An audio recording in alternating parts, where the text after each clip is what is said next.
మీరు పాటలు పాడతారా? పాటలు పాడను, ఆటోమేటిక్గా భగవంతుడు పాడిస్తాడు. ఒక పాట పాడతారా ఏదన్నా బాగా నచ్చింది?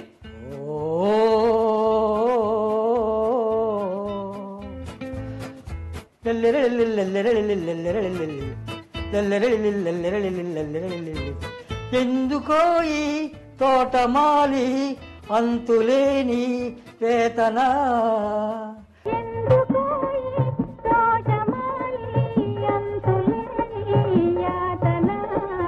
ఎందుకేనా నీవు చేసే పూయలన్నీ తబోధన.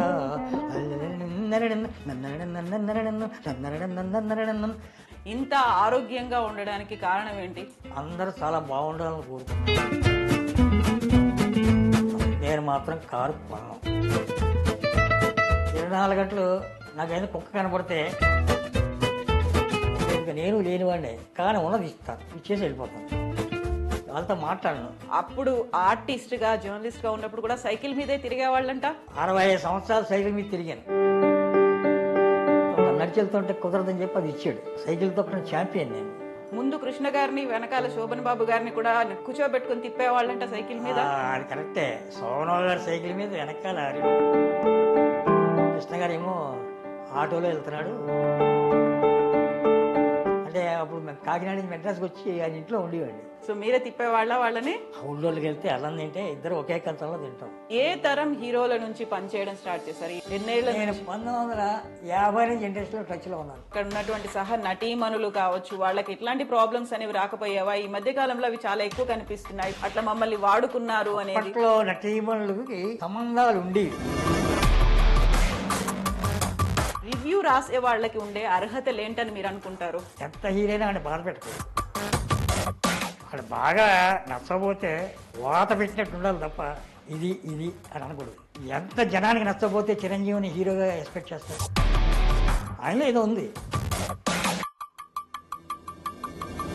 ఎవడు ఇంతవరకు చేయలే. ఆయన హీరోగా ఎదగడానికి కారణం ఆ రెండే. నమస్తే, welcome to iDream celeb chat with కవిత.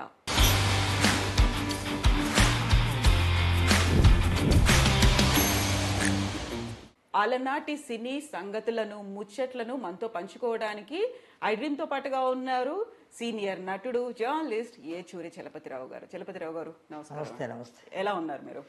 హ్యాపీగా ఉన్నాను, మానసిక హ్యాపీలో ఉన్నాను. డబ్బు ఉంటే హ్యాపీ రాదు, మానసికంగా హ్యాపీగా జీవితం గడపాలి. అప్పుడే ఆ మనిషికి ముక్తి. అది నా సిద్ధాంతం. ఆరోగ్యంగా ఎలా ఉన్నారు? పర్వాలే. 85 సంవత్సరాలు. నా భార్యకి 81వ సంవత్సరం. నా భార్య పనులన్నీ నేను పంచుకుంటాను. ప్రస్తుతం ఏ పని చేయట్లేదు కదా, అంటే ఏదో చేస్తూ ఉంటాను. ఇలాగ ఇంటర్వ్యూలు అడిగితే చేస్తూ ఉంటాను. అవి రెస్ట్ తీసుకుంటూ ఉంటాం. మధ్యాహ్నం 1 గంట 2 గంటలు పడుకుంటాం, లేస్తాం. మాకు ఇష్టమైతే కాఫీ, ఫిల్టర్ కాఫీ తాగుతాం, లేదా బదారికెళ్ళి తాగుతాం పక్కనే. ఇద్దరమే కదా, happy life. So filter coffee ఏనా? ఫిల్టర్ కాఫీ ఏమి ముందు చిన్నప్పటి నుంచి? చిన్నప్పటి నుంచి ఫిల్టర్ కాఫీ. టీ అది ట్రై చేయలేదు? టీ తాగుతాం. టీ తాగే కొన్నాళ్ళు మారుస్తూ ఉంటాం. ఒకే ఐటమ్ బాగుండదు కదా, ఒకే ఆర్టిస్ట్ గురించి చెప్పకూడదు, చెప్తే బాగుండదు కదా. రకరకాల ఆర్టిస్టుల గురించి చెప్పాలి, ఇండస్ట్రీ గురించి చెప్పాలి. ఇండస్ట్రీ భవిష్యత్తులో ఎలా ఉంటుంది, ఇప్పుడు ఎలా వెళ్తోంది, ముందు ఎలా వెళ్ళింది వరకు చెప్పాలి. అదే కదా మనం మాట్లాడుకోవాలి. అయితే ఫస్ట్ మీ గురించే మాట్లాడుకుందాము. 85 ఏళ్ళు ఇంత ఆరోగ్యంగా ఉండడానికి కారణం ఏంటి? ఏం తింటారు, ఏం తాగుతారు? నా పక్కన ఉన్నవాడు, ఎదురున్నవాడు, దూరంగా ఉన్నవాడు అందరూ చాలా బాగుండాలని కోరుకుంటాను. అందరూ కార్లు కొనుక్కుంటే హ్యాపీగా ఫీల్ అవుతాను. నేను మాత్రం కారు కొనను. కెపాసిటీ లేకపోయినా ఉన్నా కూడా కొనను. అందరూ హ్యాపీగా హీరోలు అయితే బాగుండు అనుకుంటాను. అందరూ హీరోలే, ఒక్కొక్కళ్ళు ఒక్కొక్క లక్షణం ఉంటుంది. ఒకడు స్టంట్ హీరో, ఒక డైలాగ్ హీరో, ఒక లవ్ సాంగ్స్ హీరో, రకరకాల హీరోలు వస్తారు. ఇండస్ట్రీ కళామతలు అందరినీ భరిస్తుంది. వాళ్ళ బిహేవియర్ని బట్టి వాళ్ళు కిందకి వెళ్ళిపోతుంటారు. వాళ్ళు సద్బిహేవియర్ అయితే వాళ్ళు రామారావులాగా చనిపోయినా కూడా బతుకుంటారు. ఒక ఎస్సీ రంగారావు లాగా చనిపోయినా బతుకుంటారు. లేకపోతే వాళ్ళు కూడా హీరోగా ఫాలోయింగ్ పోయి సినిమాలు తీసి, ఫాలోయింగ్ ఎప్పుడు పోతుంది? జనం చూడనప్పుడు పోతుంది. మరి సొంతంగా సినిమా తీసి డబ్బులు పోగొట్టుకోవడం కూడా వేస్ట్. వస్తాయనుకుని తీస్తారు. ఎవరికో ఒకడికి వస్తాయి తప్ప అందరికి రావు. ఎన్టీ రామారావు కూడా ఫాలోయింగ్ పోతుంది. ఆయన ఫాలోయింగ్ పోయే టైంలోనే ఆయన చేంజ్ అయిపోయి రాజకీయాల్లోకి వచ్చాడు. ట్రాక్ మార్చుకొని వచ్చేసారు. అయితే మీరు 85 ఏళ్ల వయసులో ఇప్పటిదాకా ఎదుటి వాళ్ళు ఆనందంగా ఉంటే నేను ఆనందంగా ఉంటాను అనుకున్నప్పుడు ఎనర్జీ కూడా అలా ఉండాలి కదా, ఇంత యాక్టివ్ గా మాట్లాడాలి, మీ అంతటా మీరే ఎక్కడికైనా ఒక్కరే వెళ్తున్నారు, ఏం చేస్తారు? నేను ఏమి చేయను. 24 గంటలు నాకైనా కుక్క కనపడితే దాన్ని చూసి జాలి పడతాను. ఒక ముష్టివాడిని చూస్తే జాలి పడతాను, ఒక లేనివాడిని చూస్తే జాలి పడతాను. నా దగ్గర ఇవ్వడానికి పెద్ద ఏమీ లేదు, నేను లేనివాడినే, కానీ ఉన్నది ఇస్తాను. ఒకసారి ఉన్నదంతా ఇచ్చేస్తాను, ఇచ్చేసి వెళ్ళిపోతాను. వాళ్ళతో మాట్లాడను, ఉంచుకో అని చెప్పి వెళ్ళిపోతుంటాను. ఎందుకంటే సీనియర్ జర్నలిస్టులు అంటుంటారు. సీనియర్ జర్నలిస్ట్ అనేవాడు ఎవడు ఉండడు. నాకు ముందు వచ్చిన వాళ్ళకి నాకు సీనియర్స్, ఇప్పుడు వచ్చిన వాళ్ళు సీనియర్ జర్నలిస్ట్ అని రాసుకుంటూ ఉంటారు. వాళ్ళకి రామారావుని చూడడం కూడా కుదరదు. వాళ్ళు రామారావుని చూసి ఉండరు, రామారావు గురించి రాస్తాడు. మాలాంటి వాళ్ళవి చదివి పుస్తకం రాయొచ్చు, తప్పలేదు. సీనియర్ జర్నలిస్ట్ అని పెట్టుకోకూడదు. నా జీవితంలో లెటర్ హెడ్ కానీ, ఒక లెటర్ హెడ్ కానీ, ఒక బ్యాంక్ చెక్ బుక్ కానీ, ఒక ప్రింటింగ్లో ఏది లేదు, అంత తెల్లగాది మీద రాయడమే అంతే. నా చిన్నప్పటి నుంచి అలవాటు. విజిటింగ్ కార్డులు కూడా లేవా? లేదు. ఎవరో ఒక ఆయన అభిమాని వేసి పంపించాడు, తీసుకెళ్ళిపోయాను. నేను విజిటింగ్ కార్డు నేనే దేవుణ్ణా తీసుకెళ్ళిపో కాదు, అభిమానంగా వెనకాల తిరుగుతున్నాను. హైదరాబాద్ వెనకాలకు వస్తుంటాడు, నేను వెళ్తుంటే అతను వస్తుంటాడు. ఇస్తే అవి ఏవో నేను ఎవరికి ఇవ్వను. నా మిసెస్ మూల పెట్టు, మనకి విజిటింగ్ కార్డు మనం ఏమైనా లాడ్లా, మనం ఏమైనా పెద్ద వక్తలమా, వ్యక్తులమా? డబ్బు కోసమే కదా పనిచేస్తాం, డబ్బు కోసమే కదా, మనం డబ్బు కోసమే కదా, ఊరికే ఏం పని చేయం కదా. పనికి తగ్గ డబ్బు వాళ్ళు ఇస్తారు, తీసుకుంటాం. అంచేత మనం యజమానికి నేను ఎక్కడ పని చేస్తే ఆ ప్రొడ్యూసర్ నేను పనివాడినే. రామారావు గారు అలా అనుకుంటాడు. అయితే మీరు ఇప్పుడు నేను కార్లు కొనను, కార్లలో తిరగను అన్నారు కదా. ఇప్పటిదాకా ఈ మధ్య కాలం వరకు సినీ ఇండస్ట్రీలో మీరు అప్పుడు ఆర్టిస్ట్ గా జర్నలిస్ట్ గా ఉన్నప్పుడు కూడా సైకిల్ మీదే తిరిగేవాళ్ళంట. 65 సంవత్సరాలు సైకిల్ మీద తిరిగాను. 65 ఏళ్ళు. మెడ్రాస్లో కార్లు నాకు పంపించినా కూడా కారులో వెళ్తాను, షూటింగ్కి వెళ్తాను. సోమనార్ పక్కనే కూర్చుంటాను, రంగారావు పక్కనే కూర్చుంటాను, వాళ్ళు డ్రైవ్ చేస్తుంటే కూడా కూర్చుంటాను. కానీ నా పర్సనల్గా ఉన్నప్పుడు నా డొక్కు సైకిల్ ఒకటి ఉంటుంది. ఆ డొక్కు సైకిల్ మీద ఒక పోస్ట్ మెన్ పెద్ద పోస్టల్ ఇన్స్పెక్టర్ అయ్యాడు. ఆ ఇన్స్పెక్టర్ అయ్యి మూల పెట్టాడు. ఆయన నా ఫ్రెండు. నేను నడిచి వెళ్తున్నాను, రాత్రి నడిచి వెళ్తూ ఉంటాను, థియేటర్లో పనిచేస్తూ ఉంటాను. నడిచి వెళ్తుంటే కుదరదని చెప్పి అది ఇచ్చాడు, మూటగట్టు పెట్టాడు. ఆయనే అది బాగు చేసి సైకిల్ ఇచ్చి ఆ సైకిల్ మెడ్రాస్ తీసుకొచ్చి మొన్నటిదాకా ఉంది. సో డాక్టర్ సైకిల్ తొక్కడం మానేమన్నాడు. సైకిల్ తొక్కడం ఛాంపియన్ నేను, సైకిల్ ఛాంపియన్. మెడ్రాస్ అంతా సైకిల్ మీద తిరుగుతాను. రోజుకి ఎన్ని కిలోమీటర్లు తిరిగేవారు? 70 మీటర్లు, 70 కిలోమీటర్లు, 80 మీటర్లు తిరుగుతాను. 70 కిలోమీటర్లు సైకిల్ మీద రోజు. పైగా ప్రొడ్యూసర్లు 12 గంటలు అయింది, ఏచర్ గారు వచ్చి టైం అయింది అనుకుంటా కరెక్ట్గా వచ్చేస్తాను. టైం మెయింటైన్ చేస్తాను. ఇంకో ఆఫీసులు తిరుగుతాను. ఆఫీసులు వేషాల కోసం తిరగను, వాళ్ళని పలకరిస్తాను. వాళ్ళు కథల గురించి, క్యాస్టింగ్ గురించి అన్నీ నన్ను అడుగుతూ ఉంటారు. అడిగితే సలహాలు చెప్తూ ఉంటాను. ఎవరిని పెడితే బాగుంటుందంటే సలహాలు చెప్తూ ఉంటాను. సినిమాలకు పేర్లు కూడా పెట్టాను, ఒక 100 పిక్చర్లకు పేర్లు పెట్టాను. పేర్లు పెడితే సినిమాల్లో టైటిల్లో ఏచూరి గారు పెట్టారు, నేను ఏమి వేయరు. వాళ్ళు వేషం లేకపోతే చిన్న క్లూ చెప్పి పేరు పెట్టనంటే పెట్టాను. అలా మా ఏటర్ మోహన్ గారికి హనుమాన్ జంక్షన్ అని పేరు పెట్టాను. ఆ సిల్వర్ జుబ్బులు ఆడేసింది, సిల్వర్ జుబ్బులు ఆడేసింది. అలాగే సుజాత అని పేరు పెట్టాను దాసనారాయణ గారి సినిమాకి. శారద అని పేరు పెట్టాను, శారద గారు యాక్ట్ చేసిన దానికి. జయసుధ అని పేరు పెట్టాను, జయసుధ యాక్ట్ చేసి జయసుధ పేరుతో సినిమా తీసాక పోయిందనుకోండి. ధైర్యవంతుడు అని పేరు పెట్టాను చిరంజీవి గారి సినిమాకి, లక్ష్మీదేవి ఒక డైరెక్షన్. అది పెద్ద పోయింది. కొన్ని పోతుంటే కొన్ని అర్థం, మరి పేరు పెట్టడం వల్ల కాదు, ఏదో పెట్టమంటే పెడతాను, కావాలని పెట్టను. మాట్లాడమంటే మాట్లాడతాను, కావాలని మాట్లాడను. కూర్చోమంటే పైకి వచ్చి కూర్చుంటాను, కావాలని వెళ్ళి కూర్చోను. నేను వెనకే కూర్చుంటాను, వెనక నుంచి ముందుకు రావాలనే తత్వం నాది. ఇప్పటికి కూడా క్లబ్లో మాకు నెలకు ఒకసారి మీటింగ్ జరుగుతుంటుంది. క్లబ్ వాళ్ళు పెడుతుంటే నేను వెనకాలే కూర్చుంటాను, తెలుసు అందరికీ. అయితే ఏచూరి చలపతిరావు గారు రోజుకు 70-80 కిలోమీటర్ల సైకిల్ మీద తిరుగుతూ ముందు కృష్ణ గారిని, వెనకాల శోభన్ బాబు గారిని కూడా కూర్చోబెట్టుకుని తిప్పేవాళ్ళంట సైకిల్ మీద. అది కరెక్టే. శోభన్ గారి సైకిల్ మీద వెనకాల 2-3 సార్లు ఎక్కాను. శోభన్ గారితో నేనే చెప్పాను, సైకిల్ దొక్కయ్యా, సైకిల్ మూలబెట్టు, బస్సులో వెళ్ళు. కృష్ణ గారు ఏమో ఆటోలో వెళ్తున్నాడు, బస్సులో వెళ్తున్నాడు, నువ్వు కూడా బస్సులో వెళ్ళు అంటే అప్పుడు కాకినాడ నుంచి మెడ్రాస్కి వచ్చి ఆయన ఇంట్లో ఉండేవాడిని. 15 రోజులు 20 రోజులు ఉండి నా పనులు చూసుకుని వెళ్ళేవాడిని. మళ్ళీ నెలకోసారి వచ్చి 15 రోజులు ఇక్కడ ఉండేవాడిని. అప్పుడు సైకిల్ మూల పెట్టాడు ఆయన, అయితే సైకిల్ మీద నన్ను ఎక్కించుకున్నాడు, ఎక్కించుకుని తొక్కాడు. సో మీరే తిప్పేవాళ్ళ వాళ్ళని? మీరు తిప్పారా వాళ్ళని మీ సైకిల్ మీద? నేను వెనకాల కూర్చుంటాను. నేను నాకంటే పెద్దవాడే కదా ఆయన, నాకంటే బలమైన వాడే కదా, సోమన్ గారు బలమైన వాడే. ఇద్దరు బాగా పైకి వచ్చిన తర్వాత కూడా ఆయన అయినా అవుట్డోర్కి వెళ్తే అన్నం తింటే ఇద్దరు ఒకే కంచంలో తింటాం. అయితే ఇప్పుడు బలమైన వాళ్ళు, అందమైన వాళ్ళు, వీళ్ళందరూ హీరోలు అవుతూ ఉంటారు కదా, అదే ట్రెండ్ అసలు ఇంత అందంగా ఉన్నాడు, ఇంత హైట్, ఇంత పర్సనాలిటీ ఉంది, ఈయన హీరోగా పనికొస్తారు ఎవరిని అనుకున్నారు ఫస్ట్? చెప్పేస్తాను నేను, నా దగ్గర ఎవరినో వస్తే చెప్పేస్తాను. హీరో అవ్వలేమని చెప్పను, ఏదో ఇలా ట్రై చేయి అని చెప్తాను. లక్ష్మీకాంత్ అని ఒక డబ్బున్న ఆయన వచ్చాడు, వచ్చి సెకండ్ డే కలిసాడు నన్ను, అంటే పాండిబజార్లో కలిసాడు. మీరు మంచి ఆర్టిస్ట్ అవుతారు, వెంటనే అరగంటలో మీకు వేషం ఉంది అని కూడా తీసుకెళ్ళిపోయింది. ఎంఎస్ రెడ్డి గారు ఆఫీస్ తీసుకెళ్ళి వాళ్ళు ఏదో సోషల్ పిక్చర్ తీస్తుంటే అందులో అంతర్నాటకంలో అర్జునుడి వేషం వేయించాను. అది ఈ ఏళ్ళ వరకు ఆయన గుర్తుంది. అలా అయితే అందంగా హైట్ పర్సనాలిటీ ఉంటేనే హీరోలు అవుతారా? వాళ్ళకు ఉన్నటువంటి టాలెంట్ ఎలా తెలుస్తుంది? ఉండడమే కాదు, ఫేట్ కూడా కొంచెం పనిచేయాలి. వాళ్ళ ఫేటు జాతకం కూడా ఉంటుంది, వాళ్ళ బిహేవియర్ కూడా ఉంటుంది, సెట్ బిహేవియర్ అని ఉంటుంది. ఇండస్ట్రీలో సెట్ బిహేవియర్లో ఉండేవాళ్ళు చాలామంది లేరు ఇప్పుడున్న హీరోలు. పూర్వం హీరోలు సెట్ బిహేవియర్లో ఉంటారు.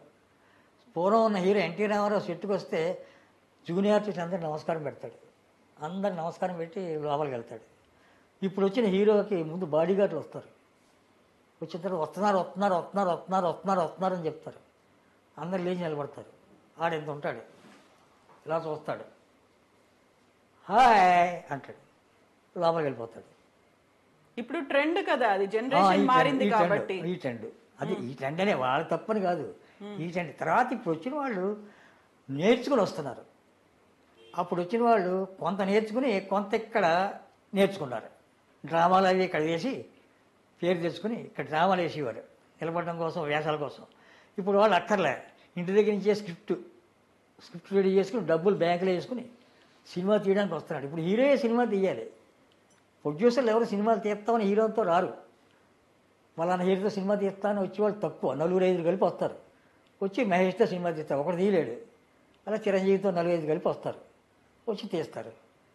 ఇప్పుడు హీరోగానే సినిమా తీసుకుంటాడు, హిట్ అయిందా మళ్ళీ ఇంకో సినిమా మొదలెడితే ఇంకో ఏడాది మళ్ళీ ఇంకో సినిమా రిలీజ్ అవుతుంది.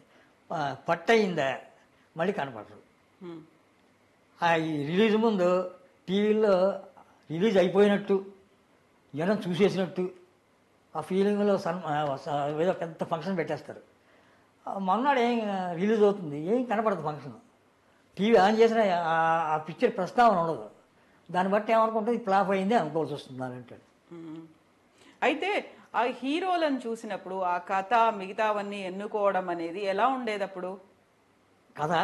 కథ హీరోయిన్లు మిగతావన్నీ ఎలా ఎన్నుకునేవాళ్ళు? కథ రైటరు, ప్రొడ్యూసరు, డైరెక్టరు కలిపి కథను తయారు చేస్తారు, కథను తయారు చేసుకుంటారు. తయారు చేసుకున్న తర్వాత ఈ కథకి ఎవడైతే హీరో బాగుంటాడో ఆ హీరోని ఎప్పుడో చూడడానికి ట్రై చేస్తారు. ఆ హీరో బిజీగా ఉన్నాడు అనుకోండి, వెళ్ళి అడుగుతారు, వాడు నేను 5 సినిమాలు చేస్తున్నాను, మీకు కాల్ షీట్ కష్టం అంటే ఎక్కువ ఇస్తామని రేటు కూడా మాట్లాడుకుంటారు. 6 నెలల తర్వాత ఇస్తాను కాల్ షీట్ అంటే ఓకే, అలా తీస్తారనమాట. కథ హీరోకి చెప్తారు, ఈ కథ మీకు కరెక్ట్ అంటే మేము తయారు చేసి పెట్టాం అని చెప్పి కథ వింటాడు, విని సిగ్నల్ ఇస్తాడు, ఓకే. కానీ ఇప్పుడు ఎలా కుదురుతుంది, 4 నెలలు పడుతుంది నేను ఇవ్వడానికి కాల్ షీట్, అయినా పర్వాలేదండి అంటే మార్కెట్ ఉన్న హీరోని పర్వాలేదు అంటారు. మార్కెట్ లేని హీరో కథ విన్నాను కానీ నేను చాలా బిజీ అంటే వాళ్ళు నవ్వుకుంటారు, ఇంకోటి జరిగిపోతారు. అయితే మీరు ఈ ఏ తరం హీరోల నుంచి పనిచేయడం స్టార్ట్ చేశారు? ఇండస్ట్రీలో ఉన్నారు ఎప్పటి నుంచి, ఎన్నేళ్ళ? నేను 1950 నుంచి ఇండస్ట్రీలో టచ్లో ఉన్నాను. వచ్చిపోతూ ఉంటాం జర్నలిస్ట్గా మండపేటలో నేను, రాజుబాబు, మాడా వెంకటేశ్వర ముగ్గురు ఒకే బెంచి. అప్పుడు ఆర్టిస్టులం కాదు కదా, అవును. ఒకే బెంచీ మీద ఉన్నాం, చదువుకున్నాం. వాళ్ళు ముందుకెళ్ళారు. అప్పటికే నేను సినిమా రివ్యూలు రాయడం మొదలెట్టాను. 1950కే నేను సినిమా రివ్యూలు రాయడం మొదలెట్టాను. అప్పుడు నా ఫేవరెట్ హీరో కేఎస్ ప్రకాశ్రావు. ఆ, కేఎస్ ప్రకాశ్రావు ఉత్తరం రాయాలని పిచ్చి ఉత్తరం రాశా. అప్పుడే కొత్తగా స్టూడియో కట్టాడు. ఏవిఎం తర్వాత ఆయన కట్టాడు. నా అభిమాన హీరో, అందాల నటుడు, అందాల హీరో, ఆజానుభావు అరవింద్ దళాయతాక్షం హీరో కేఎస్ ప్రకాశ్రావు గారు, నమస్కారాలు. నేను మీ వీరాభిమాన్ని, పైగా జర్నలిజం చేస్తున్నాను, సినిమా రివ్యూలు రాస్తూ ఉంటాను. మీ గురించి కూడా రాశాను. మీరు చాలా అందంగా ఉంటారు, చాలా పర్సనాలిటీ. మీరు మొదటి రాత్రిలో యాక్ట్ చేసిన స్టిల్ వాల్ పోస్ట్గా వేశారు. ఇస్పేట్ రాజు, అరకు రాజు, అరకు మదాం, ఇస్పేట్ జాకీ, కళావరాసు. మీరు ఇస్పేట్ జాకీ వేషం వేశారు. ఇస్పేట్ జాకీ బొమ్మ, ఇస్పేట్ జాకీ పేక మొక్క వేసి అందులో మీ తలకాయ వేశారు. ఆ బొమ్మ కావాలి అని స్టూడియోకి రాశాను. వెంటనే పంపించాడు. నాతోటి ప్రారంభమైంది. తర్వాత రామశర్మ, కొత్త కొత్త హీరోలు వచ్చి వాళ్ళు ఫోటోలు పంపడం మొదలెట్టారు. ఒకటి పంపమంటే 10 ఫోటోలు పంపించేవారు. ఆ తర్వాత అలా ఫోటోలు, హీరోలకి ఫోటోలు రాయడం అనేది నాతోటే ప్రారంభమైందని నేను అనుకుంటున్నాను. అది నిజంగా కూడా నాతోటే ప్రారంభమైంది. అదే కాలంలో రామారావు గారు కూడా ఉండేవాళ్ళు కదా, నాగేశ్వరరావు గారు కూడా ఉండేవాళ్ళు. ఎందుకని కేఎస్ ప్రకాశ్రావు గారు అంత అందమైన నటుడు, ఆజానుబాహుడు అనిపించారు మీకు? రామారావురా? ఇప్పుడు కేఎస్ ప్రకాశ్రావు గారు రామారావులాగా అందగాడే, చాలా అందగాడు, వరల్లో ఒక అందగాడు. ఆయన దగ్గర తెలివితేటలు ఉన్నాయి, అసలు బిహేవియర్ ఉంది, చాలా బిహేవియర్ ఉంది. సెట్లో అసలు ఎవరిని కోపడ్డు. బాయిగాడిని సెట్లో బాయిగానే చూస్తాడు. డ్యూటీలో ఆ వర్క్ అయిన తర్వాత పక్కన కూర్చోబెట్టుకుంటాడు. రాఘవేంద్రరావు కూడా అది ఉంది, బాబాయ్ గారికి కూడా అది ఉంది. ఎరా ఇప్పుడు నువ్వు బావి కాదు, నా ఫ్రెండ్వి, ఏంటి కష్టాలు చెప్పు, నీ కష్టాలు చెప్పరా అని చెప్పి కష్టాలు చెప్తే ఆడు ఏంటంటే జీతం ఇస్తున్నారు కానీ కొంచెం కష్టంగా ఉంది, ఇబ్బందిగా ఉంది, సరే తీసుకో, జోడు ఎంత ఉంటే అంత ఇస్తాలే అని చెప్పి ఇలా ఇస్తాడు. లెక్క పెట్టు, 200 ఉండొచ్చు, 300 ఉండొచ్చు. అంటే డ్యూటీలోనే డ్యూటీలో అతన్ని అలా చూస్తాడు. మామూలుగా వర్కర్లా చూస్తాడు. డ్యూటీ అయిపోయిందో, దిగిపోయాడో, రా రే సత్యం ఇలా రా, ఇలా కూర్చో, నుంచి నిలబడడం ఏంట్రా, నేను నిలబడాల్సి వస్తుంది, నువ్వు నిలబడితే కూర్చో, ఏంటి సంగతి, ఇటు విషయాలు చెప్పు, బాగున్నా, సర్లే కష్టాలు అందరికీ ఉంటాయి, జీతం చాలట్లేదండి, సర్లే రేపు నెల నుంచి 100 పెంచుతాలే, ప్రస్తుతం ఉంచు. ఇప్పుడు రామారావు గారి కంటే ముందే కేఎస్ ప్రకాశ్రావు గారు వచ్చారు. అవును, మరి రామారావు గారి కంటే ముందే కేఎస్ ప్రకాశ్రావు గారు వచ్చారు. కేఎస్ ప్రకాశ్రావు గారు అంటే కోయిలమూడి సూర్యప్రకాశరావు గారు. ఆయన కృష్ణా జిల్లా కోలవెన్న గ్రామం. ఒక డబ్బులున్న భూములున్న ఒక ఆసామి. ఆయన 4 అన్నదమ్ములు, ఆఖరి ఈయన పెద్ద ఆయన, ఇంకా 3 అన్నదమ్ములు ఉన్నారు. అందులో ఒక ఆయన కొడుకు బాపయ్య. వాళ్ళ నాన్నగారు చిన్నప్పుడే పోతే బాపయ్య గారిని కేఎస్ ప్రకాశ్రావు గారే మెడ్రాస్ తీసుకొచ్చి తన బిడ్డలతో సమానంగా పెంచి చదువు చెప్పించి డైరెక్టర్ అయ్యే అవకాశం కల్పించారు. ఆయన హిందీ పరిశ్రమను ఏలేరు బాపయ్య గారు. రాఘవేంద్రరావు తెలుగు పరిశ్రమను ఏలి ఏలి ఏలి ఏలి ఏలి వదిలేసాడు. కొడుకు కృష్ణమోహన్ ప్రొడ్యూసర్గా ఉన్నాడు. జీవలక్ష్మిని ఆయన సెకండ్ వైఫ్గా పెట్టుకున్నారు. ఆ జీవలక్ష్మి కేఎస్ ప్రకాశ్ అని కెమెరామెన్ పుట్టారు. రాఘవేంద్రరావు పైకి వచ్చిన తర్వాత కేఎస్ ప్రకాశ్రావు కెమెరామెన్గా పెట్టుకుని అన్ని సినిమాలు తీసాడు. చాలా సినిమాల్లో కేఎస్ ప్రకాశ్ కెమెరా, జీవలక్ష్మి కొడుకు ఆయన. కేఎస్ ప్రకాశ్రావుకి అమ్మాయిలు కూడా ఉన్నారు, వాళ్ళు మ్యారేజ్ అయిపోయాయి. అబ్బాయిల్లో బాపయ్య గారు కూడా కేఎస్ ప్రకాశ్రావు నాన్న అంటాడు తప్ప, డాడీ అంటాడు తప్ప చిన్న అన్న అని పిలవడు. ఆయనే చిన్నప్పటి నుంచి పెంచాడు, 5 ఏళ్ళ నుంచి ఆయనే పెంచాడు. కేఎస్ ప్రకాశ్రావు గారు అందమైన మనిషి. ఆయన బెదవాళ్ళలో ఆ పక్కన కోలవెన్లో తిరుగుతుంటే లేడీస్ చూసేవారు. పొద్దునే ఎంత అందమైన ముక్కు, రామారావు గారి ముక్కులో ఉంటుంది. నోరు వెడల్పైన నోరు, 6 అడుగులు పొడుగు, 6 అడుగులు కొంచెం ఎక్కువే పొడుగు. వైట్ అండ్ వైట్ వేస్తాడు. ఆయన జీవితకాలం వైట్ అండ్ వైట్ వేసే ఉన్నారు. ఇంకో డ్రెస్ ధరించరు. ఆయన సూట్ వేసినా వైట్ అండ్ వైట్ పక్కన ఏదైనా బ్లాక్ తిన పైన వేస్తే వేస్తాడు. ఆయన బ్రిటిష్ వాళ్ళతో కలిపి ఊటీలో head office, branch office Vijayawada. ఒక వ్యాపారం చేశారు. ఆ వ్యాపారం ఏదో నాకు గుర్తులేదు. ఆ వ్యాపారం చేసేప్పుడు ఆయన క్లర్క్గా ఒక రైతుని పెట్టుకున్నారు. పల్లెటూరులో రైతు, వ్యవసాయం చేసిన రైతు, ఆయన తెలుసున్న రైతు, ఆయనే కొసరాజు గారు. కొసరాజు గారు కేఎస్ ప్రకాశరావు గారు ఆఫీసులో ఆయన పక్కన రైట్ హ్యాండ్కి గుమ్మస్తా. అప్పుడు కొసరాజు గారు అడిగారు, మీకు అప్పటికే ఈయన హీరోగా చేసేసి వచ్చేసారు, బయటికి వచ్చి వ్యాపారం పెట్టుకున్నాడు. మీరు హీరోగా చేశారు కదా, నాకు పాటలు రాయాలని ఉంది, నాకు అవకాశం ఇప్పించండి గూడవల రామబ్రహ్మం గారి దగ్గర, మీ మావయ్యే కదా అంటే లెటర్ రాశాడు. లెటర్ రాస్తే రైతు బిడ్డ సినిమా తీస్తున్నారు. ఆఫీస్ అన్నీ అప్పుడు బెజవాడలో ఉండేవి. ఆఫీస్కి వెళ్తే వెంటనే కేఎస్ ప్రకాశరావు గారు లెటర్ చూసి కొసరాజు గారి చేత 3 పాటలు రాయించి వేషం కూడా వేయించారు. దాంతో కొసరాజు గారు హ్యాపీ అయిపోయి నేను మళ్ళీ ఫీల్డ్కి రాను, వ్యవసాయం చేసుకుంటాను వెళ్ళిపోయాడు. వెళ్ళిపోయి 54లో మళ్ళీ పిలిపిస్తే పెద్ద మనుషుల సినిమాకి వచ్చాడు కొసరాజు గారు. పాటలు రాశాడు. అక్కడి నుంచి మెడ్రాస్లో ఉన్నారు. కేఎస్ ప్రకాశరావు గారు నేను రామబ్రహ్మం గారని, గూడవల రామబ్రహ్మం ఆయన పత్రికాధిపతి, సలపల రాజా వాళ్ళతో తిరుగుతూ ఉంటాడు. ఆయనకి పెద్ద పేరు. వాళ్ళ సారథి స్టూడియో కట్టారు సలపల రాజా గారు. ఆ సారథి స్టూడియోకి నిర్వహణ, మేనేజ్మెంట్ చేయడం అంతా కూడా గూడవల రామబ్రహ్మం. ఆ రామబ్రహ్మం గారు సారథి స్టూడియో పేరు, సారథి స్టూడియో లేదు, సారథి ప్రొడక్షన్స్, సూర్యాపూర్ లేదు, సారథి ప్రొడక్షన్స్.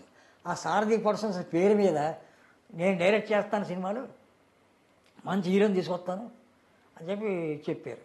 అప్పుడు కేఎస్ ప్రకాశ్ గారికి ఫోన్ చేసి, ఒక అందమైన హీరో కావాలి నీకంటే, అందమైన వారు ఇప్పుడు ఎవరు లేరు ఇక్కడ, డ్రామా ఆర్టిస్టులు తప్ప, అంత పౌరాణిక డ్రామాలు ఆడేవాడు ఎవరంతా వాళ్ళకు ఉంటుంది, వాళ్ళతో మళ్ళీ ఎందుకు సోషల్గా అందంగా ఉండేవాడు కావాలి, నువ్వు కిరీటం పెట్టుకునేవాడు అయినా పర్వాలేదు, ఇప్పుడు నేను జానపదం తీస్తున్నాను, అయినా రా నువ్వు, నాకు వద్దయా ఏదో వ్యాపారం చేసుకుంటా. కాదు వ్యాపారాలు రకరకాల వ్యాపారాలు చేశాడు ఆయన.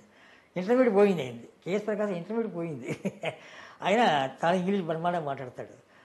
సరే ఆయన వచ్చాడు.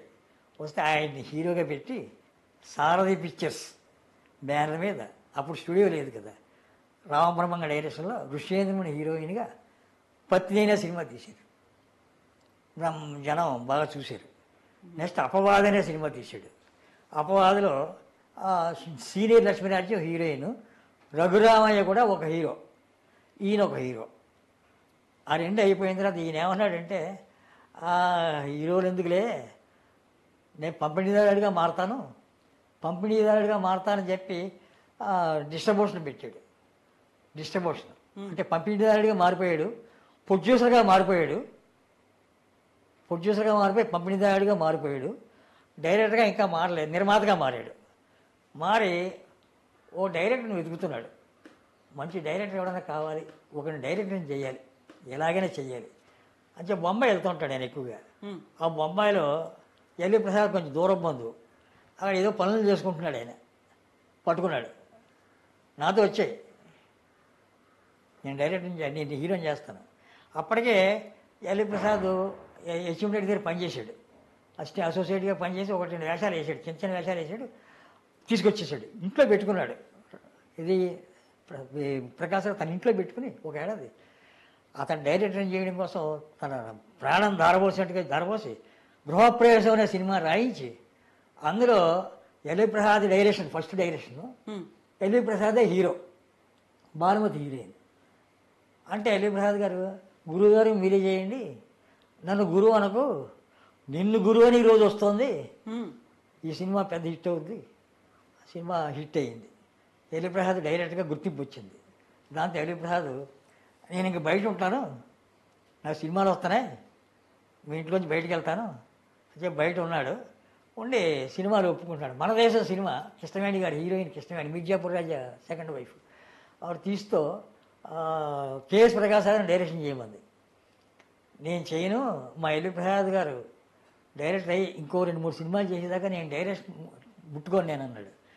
మన దేశానికి కూడా ప్రసాద్ డైరెక్షన్. ఈ లోపుగా ఈయన ద్రోహిణి సినిమా తీశాడు. ఎవరు? కేఎస్ ప్రకాశ్ గారు సొంతంగా స్వతంత్ర ఆర్ట్ పిక్చర్స్ అని పెట్టి కమ్యూనిస్ట్ భావాలతో ఉన్న సినిమా.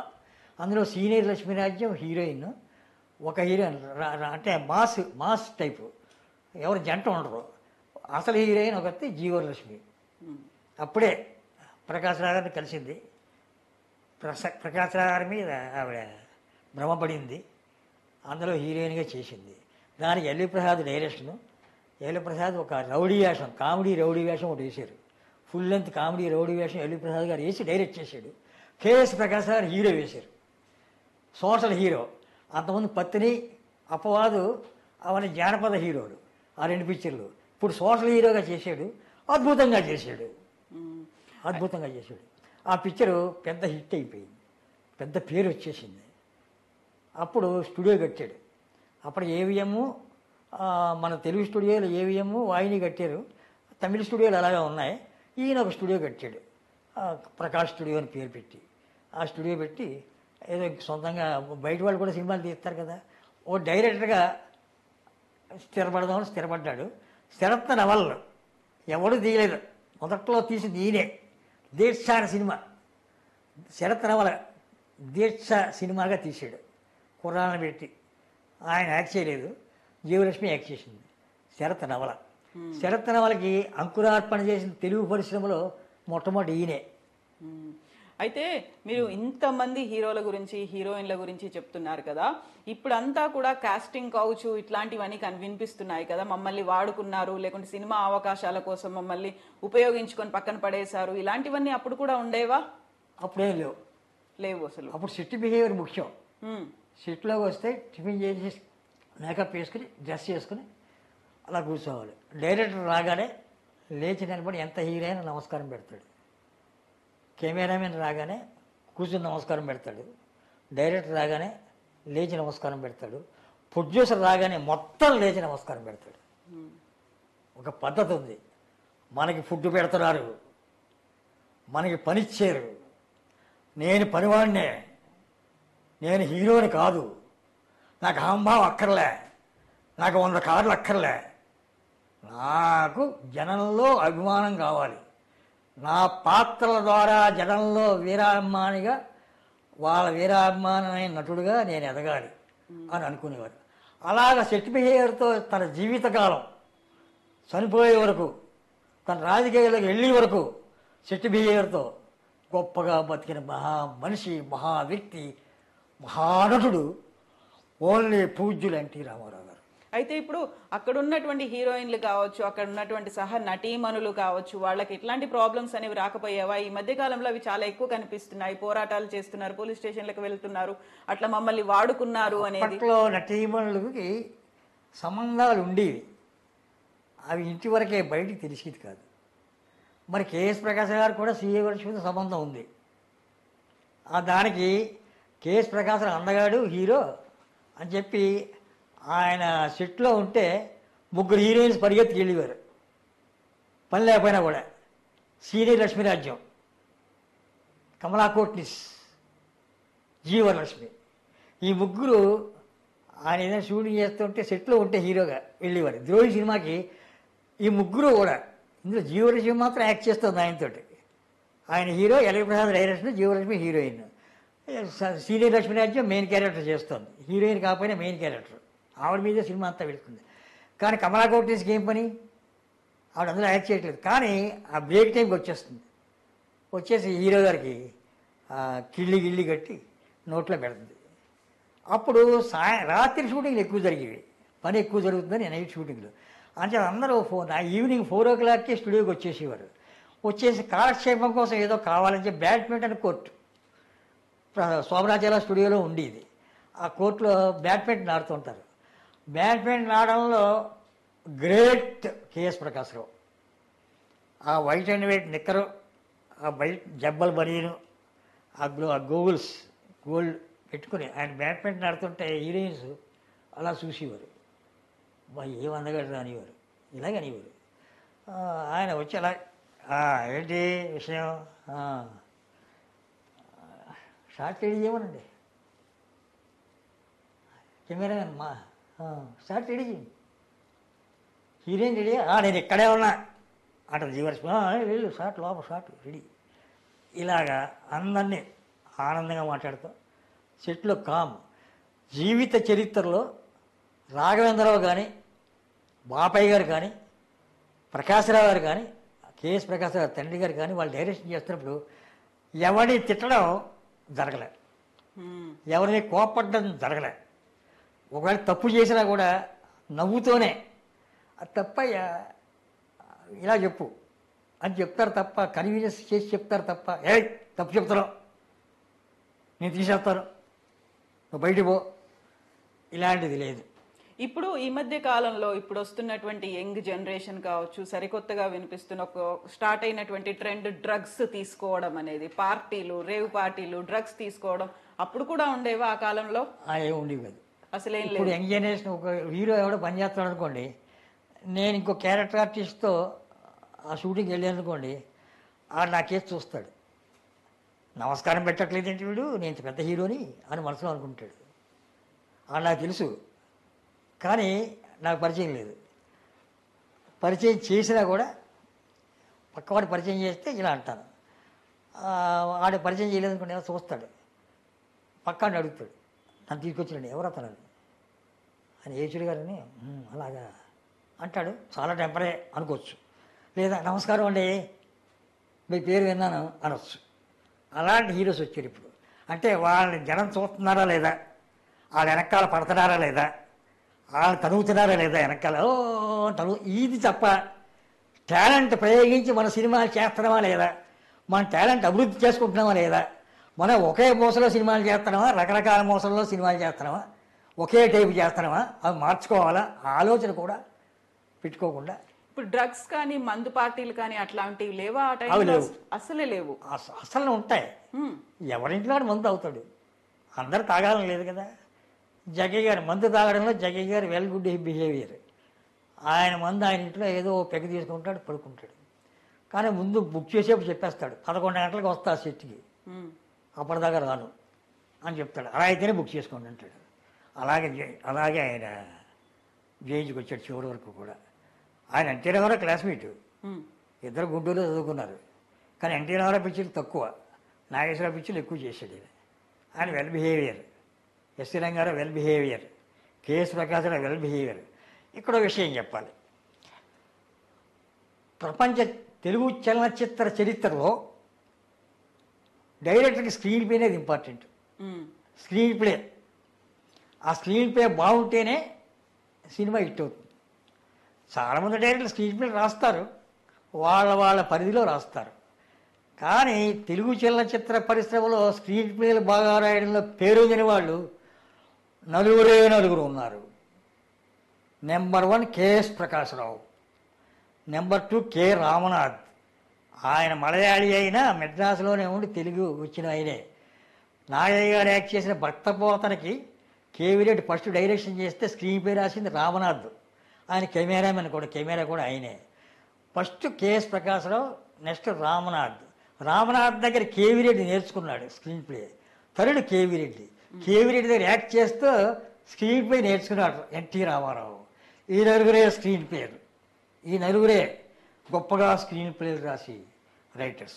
కీలుబొమ్మలు అనే సినిమాకి కేఎస్ ప్రకాశ్ గారు డైరెక్షన్ అనుకుని ఒక స్క్రీన్ ప్లే రాసి పెట్టాడు. ఆయన కారణాంతరాలతో చేయలే, దాన్ని సిఎస్ రావుని పెట్టారు. సిఎస్ రావు గారు కేఎస్ ప్రకాశ్ గారికి వచ్చి నన్ను పెట్టారంటే మీరు మానేశారంట కదా, మరి స్క్రీన్ ప్లే వాడుకుంటానంటే నువ్వు రాసుకోవయ్యా, నీ తెలివితేటలే బాగున్నాయి కదా, నువ్వు రాసుకో, ఇంకా బాగా రాయగలమో చూసుకో, నేను బాగా రాయలేనండి మీరే బాగా రాస్తారు అంటే అది పెట్టుకున్నాడు. ఆయనకి అవార్డు వచ్చింది కేఎస్ ప్రకాశ్ గారికి స్క్రీన్ ప్లేకి. ఇప్పుడు మనం ఇంతమంది గురించి మాట్లాడుకున్నప్పుడు వాళ్ళకు ఉన్నటువంటి ఫుడ్ హ్యాబిట్స్, వాళ్ళ ఆహార పద్ధతులు అనేవి ఉంటాయి కదా, అసలు ఏం తినేవాళ్ళు? ఇప్పుడు మన వాళ్ళు అయితే ప్రతి ఒక్కరు జిమ్కి వెళ్తున్నారు, లేకపోతే ఎక్సర్సైజులు చేస్తున్నారు, స్విమ్మింగ్లు. అప్పుడు ఎక్సర్సైజ్ ఇంపార్టెంట్, తర్వాత జానపదాలు చేస్తే హార్స్ రైడింగ్ ఇంపార్టెంట్. నెలకోసారి 2-3 రోజులు హార్స్ రైడింగ్ బీచ్ కొట్టుకు వెళ్ళి చేసేవారు.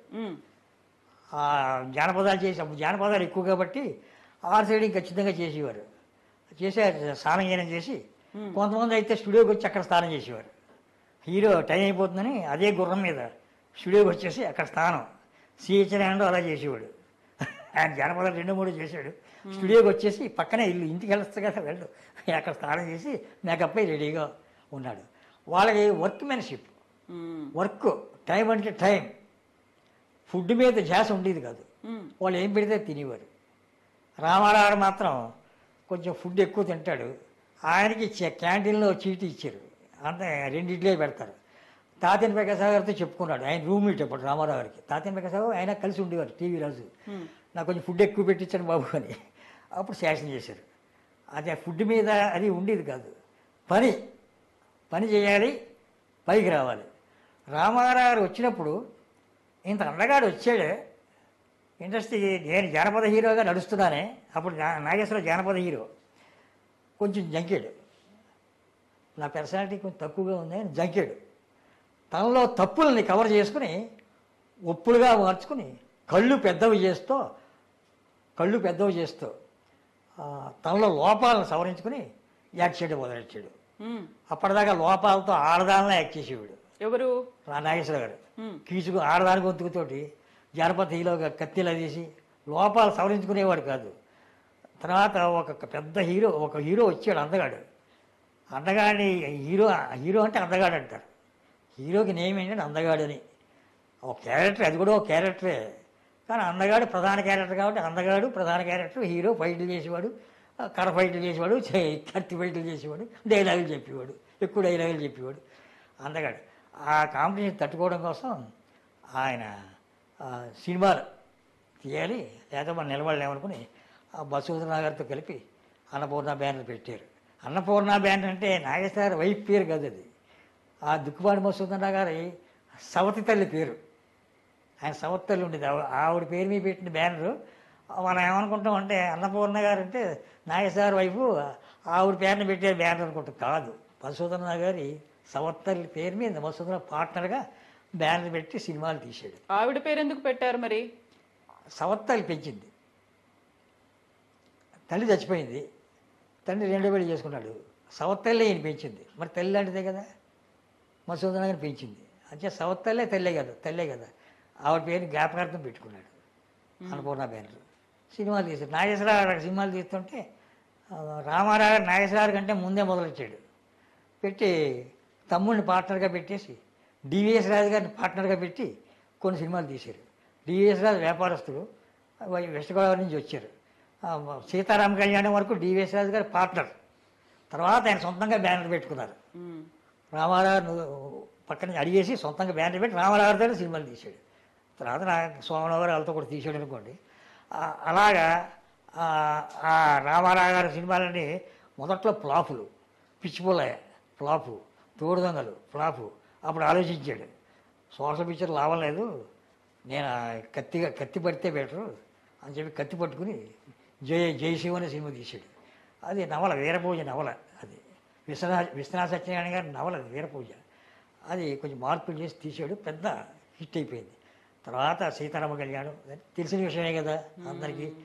అయితే ఇప్పుడు ఎస్వి రంగారావు గారు మాయాబజార్ సినిమాలో వివాహ భోజనంబు అంటూ అన్నీ తినేస్తూ ఉంటారు కదా, అందులో బాగా కనిపిస్తుంది. అలాగే ఆయనకు ఉన్నటువంటి ఫుడ్ హ్యాబిట్స్ ఎలా ఉండేవి ఎస్వి రంగారావు గారిది? ఎస్వి రంగారావు రావడమే పెద్ద కోటీశ్వరుడుగా వచ్చాడు. ఆయన కోటీశ్వరుడు. వాళ్ళ నాన్నగారు పెద్ద గవర్నమెంట్ ఆఫీసరు. ఆయన ఏలూరు, నూజివీడు, ఆకివీడు, కాకినాడ, ధవళేశ్వరంలో ట్రాన్స్ఫర్లు అవుతూ ఉంటారు. ఎస్వి రంగారావు గారు అంతా కూడా ధవళేశ్వరంలో సెటిల్ అయ్యారు. ఎస్వి రంగారావు గారికి 3 మేనమావులు ఎంతమంది ఉన్నారు. అందులో పెద్ద ఆయన బడేటి వెంకట్రామయ్య, ఆయన కూతుర్ని చేసుకున్నాడు లీలావతి. ఎస్వి రంగారావు మేనమావ కూతుర్ని చేసుకున్నాడు. 3వ ఆయన అనుకుంటాను బడేటి రామానందం, ఆయన కూడా సినిమాలు తీశాడు. ఎస్వి రంగారావుని హీరోగా పెట్టి వరువు తినేది సినిమా తీశాడు ఆ రోజుల్లో. బివి రామానందమే director, S V Ranga Rao hero, Girija mother అప్పుడు హీరోయిన్గా వేసింది, నిలబడలేదు, మదర్ వేషాలు వేస్తుంది. Dasari Tilakam heroine, S V Ranga Rao hero. ఆ సినిమా అట్టర్ ఫ్లాప్ అయిపోయింది. దాంతో ఎస్వి రంగారావు ఫైర్ ఆఫీసర్గా జాబ్ వచ్చింది జంషెడ్పూర్లో. వెళ్ళిపోతే ఎస్వి రంగారావుకి బిఏ సుబ్బారావు, ఆదినారాయణరావు వీళ్ళంతా బాగా ఫ్రెండ్స్. క్లబ్బు కాకినాడలో యంగ్ మెన్స్ క్లబ్లో వీళ్ళంతా మెంబర్లు. చెప్పేసి అవసరమైతే వస్తాను ఆ సినిమాలో యాక్ట్ చేయడానికి, హీరోగా చేశాను కదా దొబ్బింది ఏదైనా వేషం వేస్తాలే అని వెళ్ళిపోయాడు. అప్పుడు ఇతన్ని పల్లెటూరు పిల్ల సినిమాకి కంపందర వేషానికి మెయిన్ టెలిగ్రామ్ చేస్తే ఆ టెలిగ్రామ్ ఆయనకి అందలే. ఆయనకు అందలే. ఆయన తర్వాత వచ్చాడు. వచ్చి ఇంకో రెండో టెలిగ్రామ్ ఇస్తే తర్వాత వచ్చేప్పటికి కంపందర్ వేషం కమిట్ అయిపోయాడు. ఏవి సుబ్బారావు సీనియర్. దాంతో బిఏ సుబ్బారావుని ఏరా అంటాడు. ఏరా నాకు నా వేషం ఆడికి ఇచ్చేవాడు, నువ్వు రాలేదు మరి, నాకు టెలిగ్రామ్ అందలేదురా అంటే, ఇంకో వేషం ఉందిలే, తాత వేషం ఇస్తాను, మంచి వేషం, చచ్చిపోతావు, 4-5 సీన్లు ఉంటుంది అని చెప్పి ఆ వేషం ఇచ్చాడు. తర్వాత తిరుగుబాటులో మన దేశం సినిమాలో ఒక ఇన్స్పెక్టర్ వేషం వేసాడు. తర్వాత షావుకారులో సున్నపురంగడి వేషం వేసాడు, రౌడీ వేషం. తర్వాత పాతాళ భైరవి ఆయనకి లిఫ్ట్ వచ్చింది. పాతాళ భైరవి తిరుగు లేకుండా పోయింది. పాతాళ భైరవి రామారావు గారికి, ఎస్వి రంగారావు గారికి, కామెడీ బాలకృష్ణకి మంచి లైఫ్ ఇచ్చింది. అక్కడి నుంచి వీళ్ళు జీతగాళ్ళు అయ్యారు. నాగిరెడ్డి గారి కంపెనీలో నెల జీతానికి కుదురుకున్నారు. నెల జీతం అంటే ఏంటంటే రోజు రిహార్సల్స్ ఉంటాయి. అప్పుడు రిహార్సల్స్ చేసి వర్క్ చేసేది ఒక వారం రోజులు సెట్ వర్క్ చేస్తే ఆ వారం రోజులు రిహార్సల్ చేస్తారు. రిహార్సల్స్ సెట్కి వచ్చి షూటింగ్ లాగే సాయంత్రం వరకు చేయాల్సిందే, భోజనం అక్కడ చేయాల్సిందే, కాఫీ అక్కడ తాగాల్సిందే. ఆ వేళ ఆర్టిస్టులు ఎవరో వాళ్ళంతా రావాల్సిందే. ఏ రోజు రిహార్సల్స్ ఎవరు కావాలో వాళ్ళని తీసుకెళ్తారు. అలా రామారావు, పద్మనాభం వీళ్ళంతా పాతాళ భైరవి ఇవన్నీ రిహార్సల్స్ చేసినవే. రిహార్సల్స్ చేసి వస్తా. అప్పుడు రీటేక్లు ఉండేవి కాదు, సెట్లో రీటేక్ ఉండేది కాదు. అప్పుడు కెమెరాలు, వేరే కెమెరాలు, సౌండ్ వినపడుతూ ఉంటుంది, కాకులు అరుపులు అన్నీ వినపడుతూ ఉంటాయి. రికార్డింగ్లో కవర్ చేయాల్సి వచ్చేది. ఇప్పుడు కెమెరాలు మార్పు వచ్చేసింది, డబ్బింగ్ చెప్పేస్తున్నారు, డబ్బింగ్లో వచ్చేస్తా ఇంకా బాగా చేస్తున్నారు, ఇంకా బాగా చెప్తున్నారు. డబ్బింగ్ టేక్లో బాగా చెప్పకపోయినా డబ్బింగ్లో చూసుకుందాంలే, ఏది చెప్పే ఆ ఈయను మర్చిపోతే ఆ చదువు, ఆ ఈ బండి రాజు చదువు, లేదంటే అక్కడ రాసి పెట్టావు అవి చదువు, నీ డైలాగ్ అది అని చెప్తారు. అది కూడా లేకపోతే అంతా చదివేస్తారు, డబ్బింగ్ ఉంది కదా, ఏదో చెప్తాడు లోపల అంటాడు మెల్లిగా. కొంతమంది మెల్లిగా చెప్తుంటారు. ఓకే షార్ట్ ఓకే అంటారు. కేవీ రెడ్డి గారు అయితే పాస్ అంటాడు, బిఎన్ గారు అయితే ఓకే బాబు అంటాడు.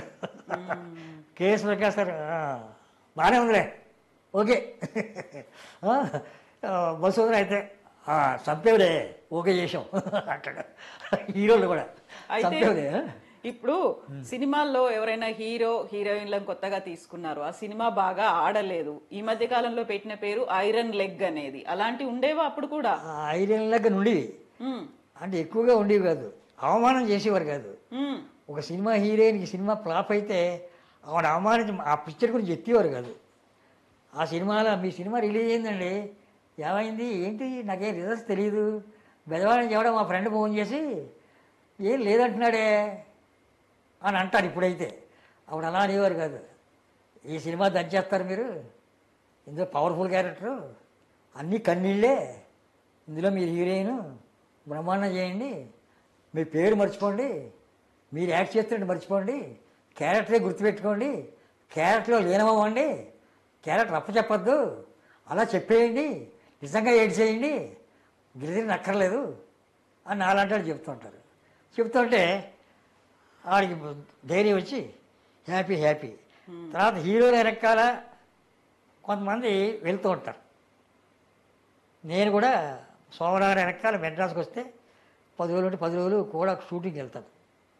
వెళ్ళి ఎలా చేశానురా, ఒరే ఎలా చేశాను, ఇంకా బాగా చేయొచ్చు, నువ్వు రామారావులో చేయలే, సోమవారంలో చేసావు, ఇప్పటికి నిన్నటిదాకా ఎవరి కింద చేసావు, ఇప్పుడు సోమవారంలో చేస్తున్నావు, డైలాగ్ అర్థం అవ్వాలి కదా, కొంచెం రామారావు పట్టు నాగేశ్వరరావు పోజు కొట్టు అంటే ఆయన నాగేశ్వరరావు పోజులో కనపడతాడు కెమెరాలో, ఒక్క దాంట్లో రామారావులా కనపడతాడు. ఇవన్నీ చెప్పేవాడిని కూడా ఆత్మీయంగా. నా దగ్గర డబ్బు లేదు, నేను జర్నలిస్ట్నే, ఎవడైనా పెడితే తింటా, ఇస్తే తీసుకుంటా, లేకపోతే నవ్వుతూ వెళ్తా, ఏడుపుతో వెళ్ళను, ఇవ్వలేదన్నాను, కంప్లైంట్ చేయను.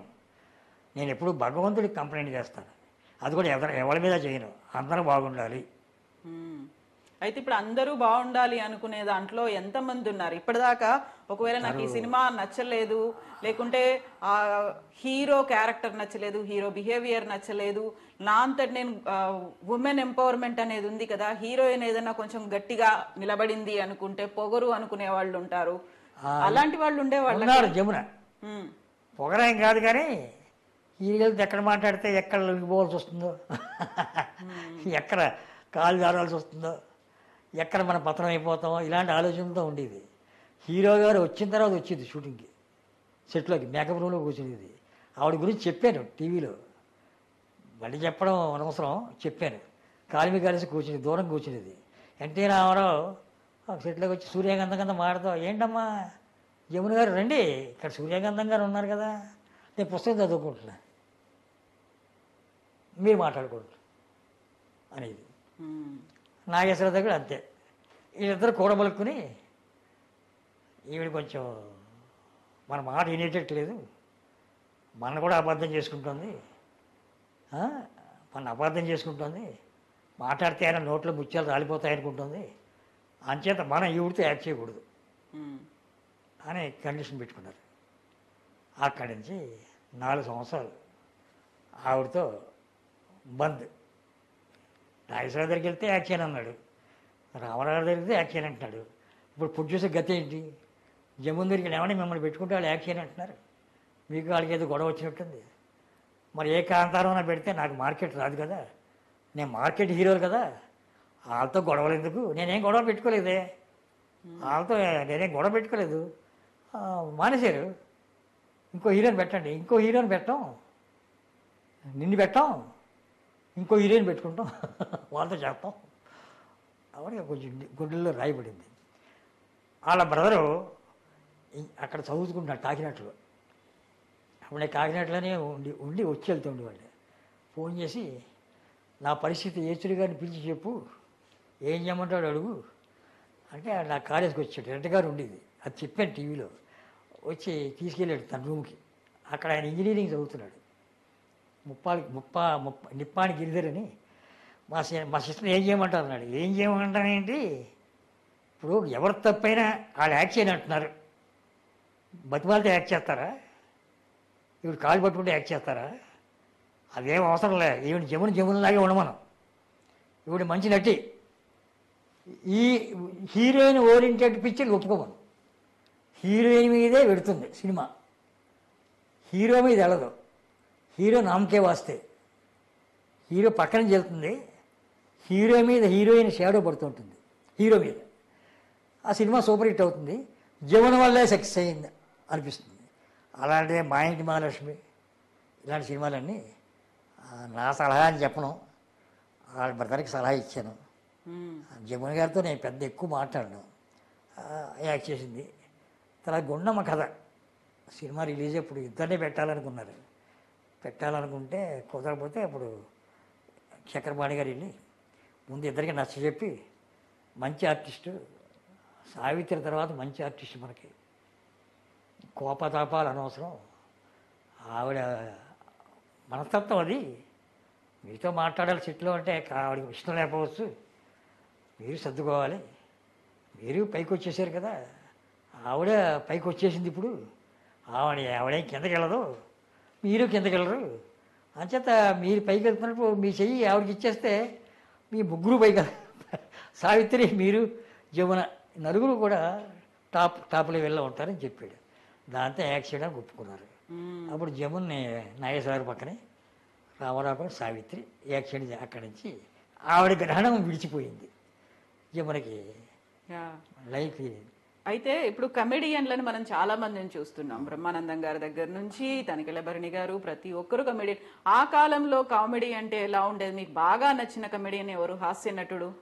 ఆ కాలంలో కమెడియన్స్ అంటూ పెద్ద ఉండేవారు కాదు, కానీ సదాశివబ్రహ్మం అని కథాశివబ్రహ్మం అంటారు, ఆయన కథలు చెప్తూ ఉంటాడు, సినిమా కథలు, డైలాగులు రాస్తాడు, పాటలు రాస్తాడు. ఆయన ఇండస్ట్రీకి వచ్చి ఆయన కమెడియన్గా ఓ వేషం వేసాడు. మదాలస సినిమాలో టిట్టివా అనే క్యారెక్టర్ వేసాడు. ఆ సినిమా ఫ్లాప్ అయింది, లేకపోతే ఆయన మంచి కమెడియన్గా పేరు వచ్చేది. అలాగా రేలంగి గురువు గారు గండికోడి జోగినాథం అని కాకినాడ, ఆయన మాయమచ్చేంద్రలో ముద్దు భర్త అని ఒక క్యారెక్టర్ వేసాడు, ఆయన డ్రామా ఆర్టిస్టు. అది ఏదో యావరేజ్గా ఆడింది సినిమా. ఆయన మళ్ళీ తిరిగి కాకినాడ వచ్చేసాడు. ఇలా చిన్న చిన్న కమెడియన్స్. తర్వాత వరవిక్రంలో శివరావుని పరిచయం చేశారు శ్రీపుల్లయ్య గారు. వర విక్రయానికి ముందు పోస్టర్లు అంటించేవాడు. కాకినాడలో థియేటర్ పోస్టర్లు అంటించేవాడు. శ్రీపుల్లయ్య గారి దగ్గర సేవ చేసుకుంటూ, గండికోడి అయిన దగ్గర కాళ్ళు పిసుక్కుంటూ సేవ చేసుకుంటూ పోస్టర్లు అంటించి పబ్లిసిటీ చేస్తూ ఉంటాడు నోటితోటి. బలనా సినిమా చూడండి, బలనా సినిమా చూడండి, విప్పనారాయణ చూడండి, నేడే చూడండి, కాకినాడ మినరో టాకీస్, కస్తూరి నరసింహారావు, కాంచనమాల, వంగర నటించిన విప్పనారాయణ చూడండి అని పబ్లిసిటీ చేశాడు రేలంగి. ఆ వంగర క్యారెక్టరే తర్వాత కాలంలో విప్పనారాయణలో రేలం చేశాడు. ఇప్పుడు రేలంగి రమణారెడ్డి ఈ కాంబినేషన్ చాలా ఎక్కువ సినిమాల్లో కనిపించింది కదా. ఎక్కువ సినిమాల్లో కనిపించింది. రేలంగి తన గొడవేదో తను చూసుకుంటాడు. సెట్లో కొంచెం మామూలుగా ఎవడో వస్తాడు వీడి మరి కాంపిటీషన్ అని మనసులో ఉంటుంది. అసలు సెట్ బిహేవియర్లో నాకు తెలిసి రమణారెడ్డి గారు నెంబర్ 1. సెట్ బిహేవియర్ ఆయన దగ్గర నేర్చుకోవాలి. అందరూ ఆయన దగ్గర నేర్చుకోవాలి. అవతల షూటింగ్లోకి వెళ్ళి ఈ షూటింగ్ వచ్చి అక్కడ విషయం ఏం మాట్లాడు. అక్కడ ఏదో సిట్టు ఎవరినో కొట్టేట హీరోయిన్ ఎవరినో కొట్టిందంటే బాయ్గాడిని అని వీళ్ళు అడుగుతారు. నేను చూడలేదయ్యా అంటాడు. అదేంటే నువ్వు అక్కడ ఉన్నావు కదా, యాక్ట్ చేశాడు. యాక్ట్ చేశాను. నాకు వేషం మీదే ఇంపార్టెంట్, నాకు మైండ్ ఉంటుంది. పక్కన ఎవరో కొట్టే మీకు అవసరం, అది మీకు వేషాల మీద ఇంట్రెస్ట్ చూపించుకోండి. అవతల ఎవరితో కొట్టింది అంటే మళ్ళీ రేపు ఒకటి అవుతారు వాళ్ళు. ఇప్పుడు మాట్లాడుకుంటూ ఉంటారు. ఆ కొట్టింది అని నేను చెప్పాలా? ఇలాంటి చెత్త చెప్పను. ఎక్కడిదక్కడే ఇంకా అంతే. ఆయన మహానుభావుడు రమణారెడ్డి గారు, తిక్కవరపు వెంకట రమణారెడ్డి ఆయన పేరు.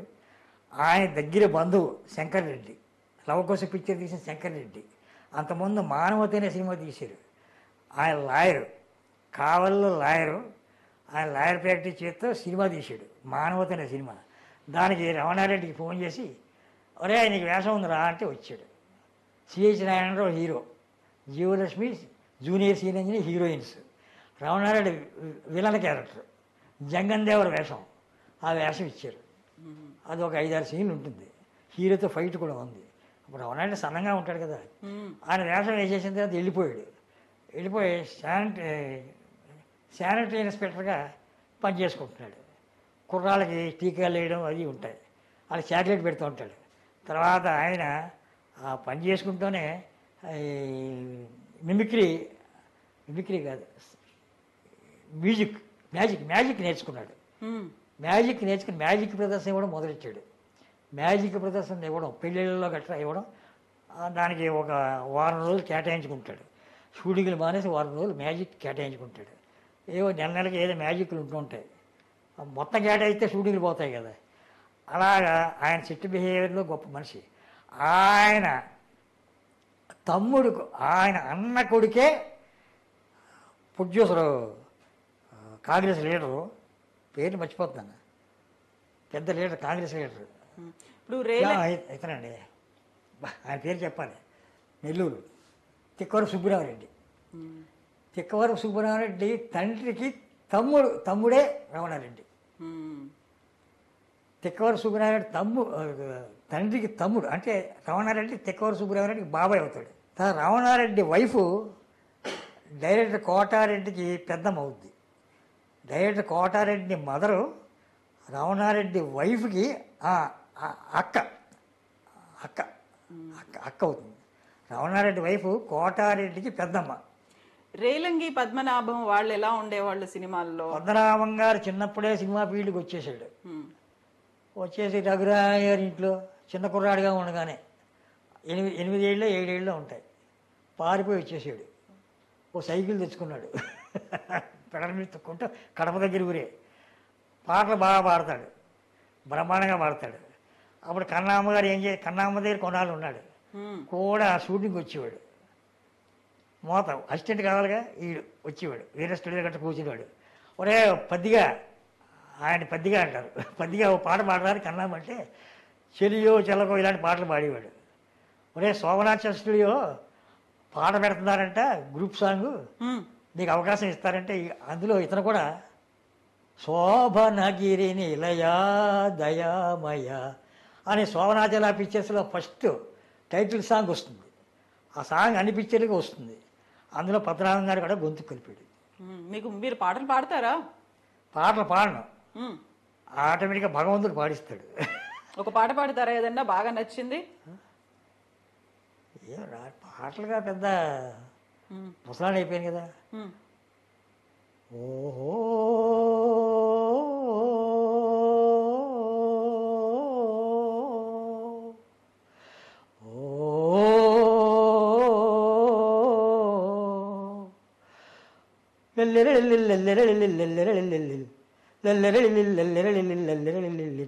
ఎందుకో ఈ తోటమాలి అంతులేని వేతన, ఎందుకేనా నీవు చేసే పూజలన్నీ తపోదన.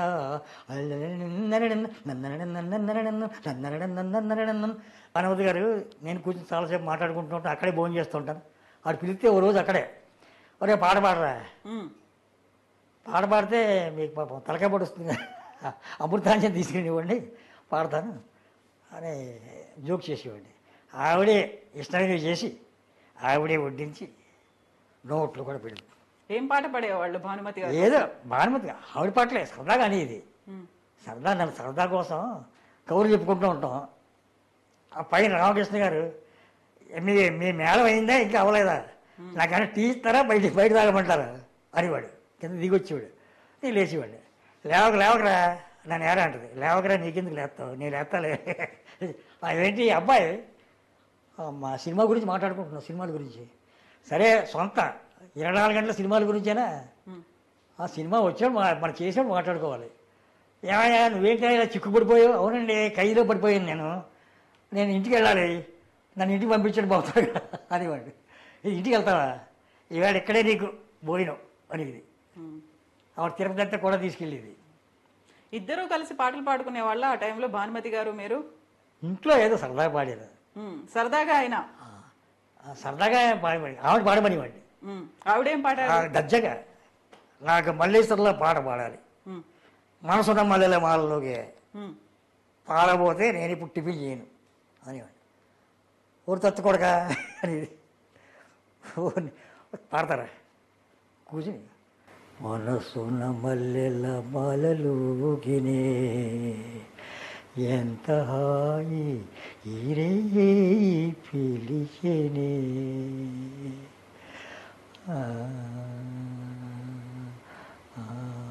అప్పుడే నాకు కళ్ళ నీళ్ళు వచ్చి ఆవిడ పాడుతుంటే నాకు అప్పుడు కళ్ళజోడు లేదు. నాకు అప్పుడు ఆ సైటు లేదు, ఈ సైటు లేదు, ఏ సైటు లేదు. అప్పుడు కళ్ళ నీళ్ళుతుంటే తుడిచి ఏంటో ఏడుస్తున్నాయంటే, మహాగాయని, మహానటి, పొగరు నటి, సినిమాలు వదిలేసుకునే నటి అనేవాడిని. సినిమాలు వదిలేసుకుంది కదా, యాక్ట్ చేసి మిస్సమ్మలో వదిలేసింది కదా. మిస్సమ్మ సావిత్రి వేషం వేసి 10 రోజులు పనిచేసి మానేసింది, మాట పట్టింపు వస్తే మానేసింది. ఎవరి మాట విందు.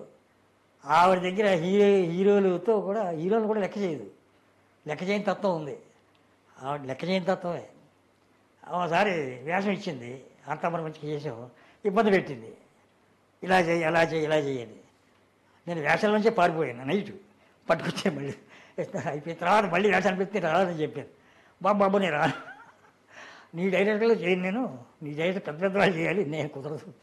నువ్వు యాక్ట్ చేసి చూపిస్తావు, మీరు యాక్ట్ చేసి చూపిస్తే అంత యాక్షన్ నా దగ్గర లేదు, నా దగ్గర సోళ్ళే ఉంది, నువ్వు కుంచుడు చూపిస్తావు అని చెప్పి మానేసి సరదాగా వెళ్ళేవాడిని. అయితే ఇప్పుడు పాటలు పాడారు కదా, డాన్స్ కూడా చేసేవాళ్ళ ఏచూరి చలపతిరావు గారు? నేనా ఏదో కొంచెం అంటే సినిమాలో చేయాలి కదా, డ్యాన్స్ రిహార్సల్స్ అంటారు. బాగా డ్యాన్స్ అయింది, నేను హీరో కాదు కదా, మెయిన్ కమెడీని కూడా కాదు కదా, పక్క కమెడీని కదా, ఏదో ఇలా ఊపడమే, అలా ఊపడం అంతే. ఇలా చేయడం అలవాటు లేవు, దాన్ని ఎక్కువ నేర్చుకోలే. పాటలు కొంతవరకు ఏదో పర్వాలేదు, విరివాడికి తలకాయ పోటు రాదు కాబట్టి ఆచాడైనా పాడాను, ఏదో గుర్తుపెట్టుకున్నాను పాటలు. నేను హనుమాన్ చాలీసా చదువుతాను. అదే పాటే అడుగుతున్నాను నేను, ఒక పాట ఇంకొక పాట పాడేవాడిని కాదు, పాటలు పడేవాడిని, వేషాల కోసం పాటలు పడేవాడిని, జర్నలిస్ట్గా రాయడం కోసం పాటలు పడేవాడిని. ఆ రోజుల్లో ఇంటర్వ్యూ చేస్తే చేసిన వాడే వాడి ఇష్టం వచ్చి వేస్తాడు, చెప్పినవాడు చెప్తే వేరు. ఇప్పుడు చెప్పేవాడు హీరో వాడే రాసి ఇచ్చేస్తున్నాడు. ఇప్పుడు సినిమా రివ్యూలకు సంబంధించి ఎవరు పడితే వాళ్ళు సినిమా రివ్యూలు చేస్తున్నారు అనేటువంటి ఒక కామెంట్ ఉంది. ఎవరు పడితే వాళ్ళు ఎవరు పడితే వాళ్ళు వాళ్ళకి తోచినట్టుగా సినిమా రివ్యూలు రాసిచ్చేస్తున్నారు. ఫిల్మ్ ఇండస్ట్రీ దగ్గర నుంచి ఏమొస్తోందంటే ఇన్ని కోట్లు ఖర్చు పెట్టి ఇన్ని రోజుల పాటు సినిమా తీసి ఇంత మందికి ఉపాధి కల్పించిన తర్వాత ఇష్టం వచ్చినట్టుగా అడ్డదిడ్డంగా ఏదో ఒక రివ్యూ రాసి పడేస్తున్నారు అనేది ఉంది. దీని మీద నాకు చెప్పదలుచుకున్నాను. మన కరెన్సీ వాల్యూ ఎంత అమెరికాని పడిపోతే తక్కువ కదా, మన జనాభా ఎక్కువ కదా. అంటే అమెరికా దేశం కంటే మన దేశం బేద్దే కదా. కరెన్సీ వాల్యూ కరెన్సీ గారు ఇచ్చే బేద్దే, మరి జనం చూసా కూడా బేద్దే. అంచేత మనకి 15 లక్షలు 20 లక్షలు 3 లక్షలు అలా సినిమాలు తీసాం కదా. అప్పుడు జనం అన్ని హాల్ నిండేవి కదా. పావులా రూపాయి పెడితే నిండేది కదా. నిండి జనం అంతా ఫుల్ అయ్యేది కదా. 100 రోజులు ఆడేవి కదా. అదే సిగ్నల్ 100 రోజులు ఆడిందా లేదా, 50 రోజులు ఆడిందా, 70 రోజులు ఆడిందా.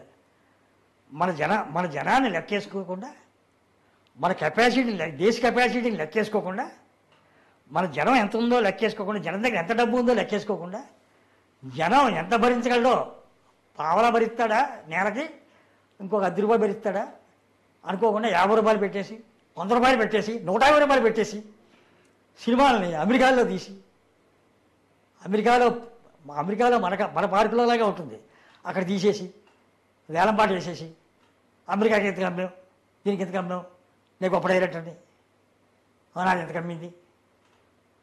గొప్ప డైరెక్టర్ అనేవాడు ఆ రోజుల్లో ఉన్నారు, ఈ రోజుల్లో లేరు. డైరెక్టర్లు మాత్రమే ఉన్నారు.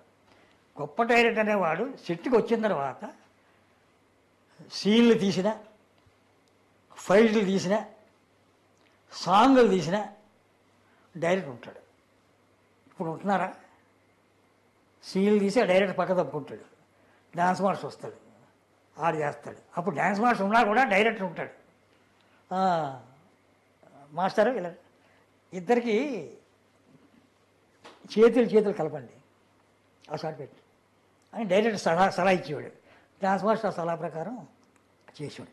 ఫైట్ మాస్టర్ సలహా అడిగేవాడు డైరెక్టర్ ఏం చేయమంటారండి. ఇప్పుడు అదేం లేదే. ఫైట్ మాస్టర్ ఫైట్ డైరెక్ట్ చేస్తుంటే డైరెక్టర్కి ఏం పని లేదు, మామూలు డైరెక్టర్ ఎక్కడ దూరం కూర్చుంటాడు. ఇప్పుడు ఏచూరి చలపతిరావు గారు కూడా పోస్ట్ కార్డ్ రివ్యూలు రాసేవాళ్ళు. నేను 2 years రాశాను. ఆ టైంలో వాళ్ళు ఎలా రిసీవ్ చేసుకునేవాళ్ళు మీరు రాసిన రివ్యూల్ని? సూపర్గా రిసీవ్ చేసుకున్నారు. తిట్టకుండా, పొగడకుండా రివ్యూలు ఉండాలి. ఊరికే మనకి ఇష్టం కదా, కాపీ ఇచ్చాడు కదా, ఒక డబ్బు ఇచ్చాడు కదా అని ఇంటికి వెళ్ళి ఓ 50 పేజీలు పాడు చేసేయకూడదు వాడి మీద. ఇప్పుడు చిరంజీవి గారు హీరో అంతవరకే, ఆయన యాక్షన్ హీరో అని పిలుస్తాం.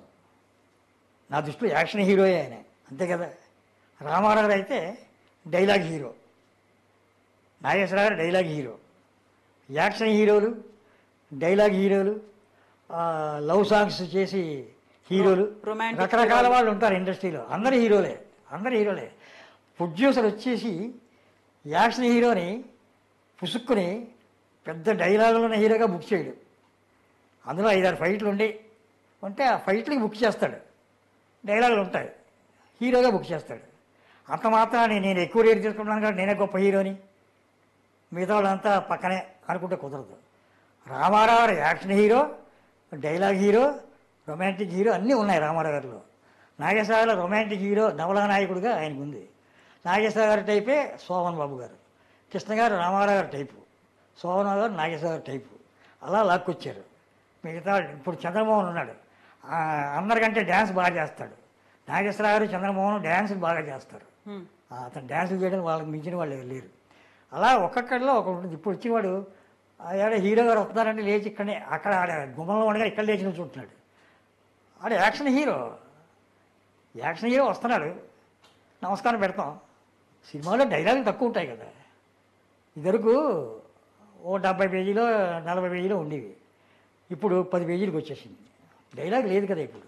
అయితే ఇప్పుడు రివ్యూలు రాసే దాని మీద ఎక్కువగా విమర్శలు అనేవి వస్తూ ఉన్నాయి. ఎవరు పడితే వాళ్ళు రివ్యూలు రాస్తున్నారు. అడ్డమైన విమర్శలు రాయడం వల్ల సినిమాకి ఎఫెక్ట్ పడుతోంది, ప్రొడ్యూసర్లు నష్టపోతున్నారు, చూసేటువంటి ప్రేక్షకులు రాకుండా పోతున్నారు. రివ్యూ రాసే వాళ్ళకి ఉండే అర్హతలు ఏంటని మీరు అనుకుంటారు? ఇప్పుడు సముద్ర సీనియర్ గారు, సముద్ర జూనియర్ గారిని ఆ కొడుకు డైలాగులు రాస్తారు. వాళ్ళ ఇంట్లోనే బయట సెపరేట్గా 2 రూములు కట్టించుకున్నారు. ఆ రూమ్కి తలుపు పెట్టుకున్నారు. జూనియర్ గారు ఈ రూమ్లో ఉంటే సీనియర్ ఆ రూమ్లో ఉంటారు. మంచినీళ్ళ కుండ పెట్టుకున్నారు. పైన ఒక ఇత్తడి గ్లాస్ పెట్టుకున్నారు. తర్వాత లైట్లు ఉంటాయి కానీ అద్దాలాంతరం పెట్టుకున్నారు. అరికిల్లాంతరం అద్దాలాంతరం పెట్టుకున్నారు. పెట్టుకుని నైట్ ఈ గుమస్తా బల్ల పెట్టుకున్నారు. కింద సాప కింద కూర్చుంటాడు. ఆ గుమస్తా బల్ల మీద పెన్ తీసుకుని ఈ లైట్లు ఆర్పేసి ఈ లైట్లు అద్దాలాంతరం తీసి అక్కడ ఒక అద్దాలాంతరం, లేకపోతే అలికెళ్ళాంతరం, ఇక్కడ అలికెళ్ళాంతరం, లైట్లు ఉన్నా కూడా ఆర్పేస్తారు. రాసి స్నానం చేసి పట్టుబట్టు కట్టుకుని పూజ చేసుకుని అగరత్తులు వెలిగించి వచ్చి కింద పీట వేసి కూర్చుని ఓం నమ శివాయ, ఓం వెంకటేశ్వరాయ నమ, ఓం వెంకటేశ్వరాయ నమ, ఓం వెంకటేశ్వరాయ నమ, ఓం జయం సింహ, జయ సింహ, జయ సింహ, స్కిప్ కథావిధానం అని రాస్తారు. అలా రాసేవాళ్ళు. వాళ్ళు రైటర్స్ అని తెలియడానికి ఎక్కువ మంది బ్రాహ్మిన్స్ ఉండేవారు, నాన్ బ్రాహ్మిన్స్ ఉండేవారు. బొట్టు పెట్టుకుని వచ్చేవారు. నేననేది రివ్యూలకి సంబంధించి రివ్యూలు రాయడం అనేది, రివ్యూలు ఎవరు పడితే వాళ్ళు రాయొచ్చా? రివ్యూయర్కి ఉండాల్సినటువంటి అర్హతలు ఏంటి? క్రిటిక్స్ అంటే ఎవరు రాయాలి? రివ్యూ అనేది అవతరాన్ని ఎంత హీరైనా అని బాధ పెట్టకూడదు. వాడు బాగా నచ్చబోతే వాత పెట్టినట్టు ఉండాలి తప్ప రైటింగ్ చెత్తగా చేసాడు ఇది అని అనకూడదు. ఎంత జనానికి నచ్చబోతే చిరంజీవిని హీరోగా ఎక్స్పెక్ట్ చేస్తారు. ఆయనలో ఏదో ఉంది, జనంలో ఆకర్షణీయమైంది. ఆయన ఫైట్ చేసినట్టు ఎవడు చేయడు, ఎవడు ఇంతవరకు చేయలే. ఫైట్ చాలా స్పీడ్గా చేస్తాడు. మరి డైలాగ్ వచ్చేది మన మామూలే, అది వేరే విషయం. ఆయన మామూలుగానే మాట్లాడతాడు హీరోలాగా. ఆ ఫైట్లు, డ్యాన్స్ స్టెప్స్ ఆ రెండు ఆయన రచించాయి. ఆయన హీరోగా ఎదగడానికి కారణం ఆ రెండే, డైలాగ్ కాదు. అంచేత ఆయన హీరో, ఆయన్ని తప్పడానికి లేదు. ఇప్పుడు ఫైట్లు చేస్తే సోమనాథ్ ఫైట్లు తక్కువ, డైలాగ్ నాగేశ్వర ఫైట్లు తక్కువ, ఫైట్ చేయలేడు, ఏదో చేస్తాడు, ముష్టిద్దాలు చేస్తాడు. ఇలా ఒక్కొక్కలో ఒక్కొక్క టాలెంట్ ఉంటుంది. ఆ టాలెంట్ని మనం గ్రహించాలి. వాళ్ళ డిఫెక్ట్ అది చేయలేదే, రామారావు అన్నీ చేస్తాడు, చిరంజీవి అన్నీ చేయలే అని అనకూడదు. ఎవడి మార్కెట్ వాడిది, ఎవడి క్యారెక్టర్ వాడిది. చిరంజీవి గారిని శ్రీరామచంద్రుడి వేషం వేస్తే చూస్తారా జనం? చూడరు కదా. రామారావుని చూస్తారు, సోమనాథాన్ని చూస్తారు, కృష్ణ కూడా చూడరు కదా. అలా ఎవరికి తగ్గ వేషం వాళ్ళని చూస్తారు. సోషల్ పిక్చర్లో ఎవరు పడితే ఆడు వేయచ్చు.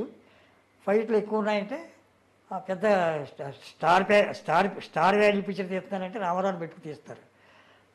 రామారావు గారు సావిత్రిని కౌగిలించుకున్నాడు దత్త సంబంధంలో ఫస్ట్ టైం చెల్లెలుగా. అది డౌట్ వచ్చింది ప్రొడ్యూసర్కి, సినిమా ఆడదని. ఫస్ట్ టైం చెల్లెలుగా ఇలా కౌగిలించుకుంటాడు. చెల్లెల్ని కౌగిలించుకునే పద్ధతి వేరు, హీరోయిన్ని కౌగిలించుకునే, ప్రేయసిని కౌగిలించుకునే పద్ధతి వేరు. రామారావు అనుభవజ్ఞుడు. చెల్లెలు అలా దుఃఖాన్ని కళ్ళ తుడిచి ఇలా అని కౌగిలించుకుంటాడు. హైలైట్. అది రామారావుకే చెల్లింది. ఇంకో హీరో అయితే అంత బాగా చేయలేడు. అమ్మ చెల్లి రామ్మ నిన్ను కొట్టాడా, నేను మాట్లాడతాలే, ఇలా మాట్లాడతాడు. రామారావుకి హృదయంలో నుంచి వస్తుంది డైలాగ్. రంగారావుకి హృదయం మాట్లాడుతుంది. సావిత్రికి హృదయం నుంచి వస్తుంది, యమునికి హృదయం నుంచి వస్తుంది. కన్నామ్మ గారికి, సూర్యకాంతం లాంటి వాళ్ళు హృదయంలో చేస్తారు. వాళ్ళు వచ్చేప్పటికి ఆ క్యారెక్టర్లో లీనం అవుతారు. అంచేతనే ఆ క్యారెక్టర్లు అంత పండుతాయి. చిరంజీవి నడుస్తూ ఉంటేనే ఫైట్ చేసినట్టు ఉంటుంది. ఆయన రెడీగా ఉన్నాను అన్నట్టుగా ఉంటాడు. మోర విరుస్తాడు, హై కింద నుంచి తీస్తారు కెమెరా, ఏలేస్తారు, ఏలేస్తారు. అది రెస్పాన్స్. ఆ రెస్పాన్స్తో ఎన్ని వారాలు ఆడుతుందో అన్ని వారాలు ఆడేస్తుంది. ఆయన బాగా చేసాడా, ఫైట్లో దెబ్బ తగిలిందా, దెబ్బ తగిలితే ఆయనకే తెలియదు, దెబ్బ తగిలినా చేసేస్తాడు.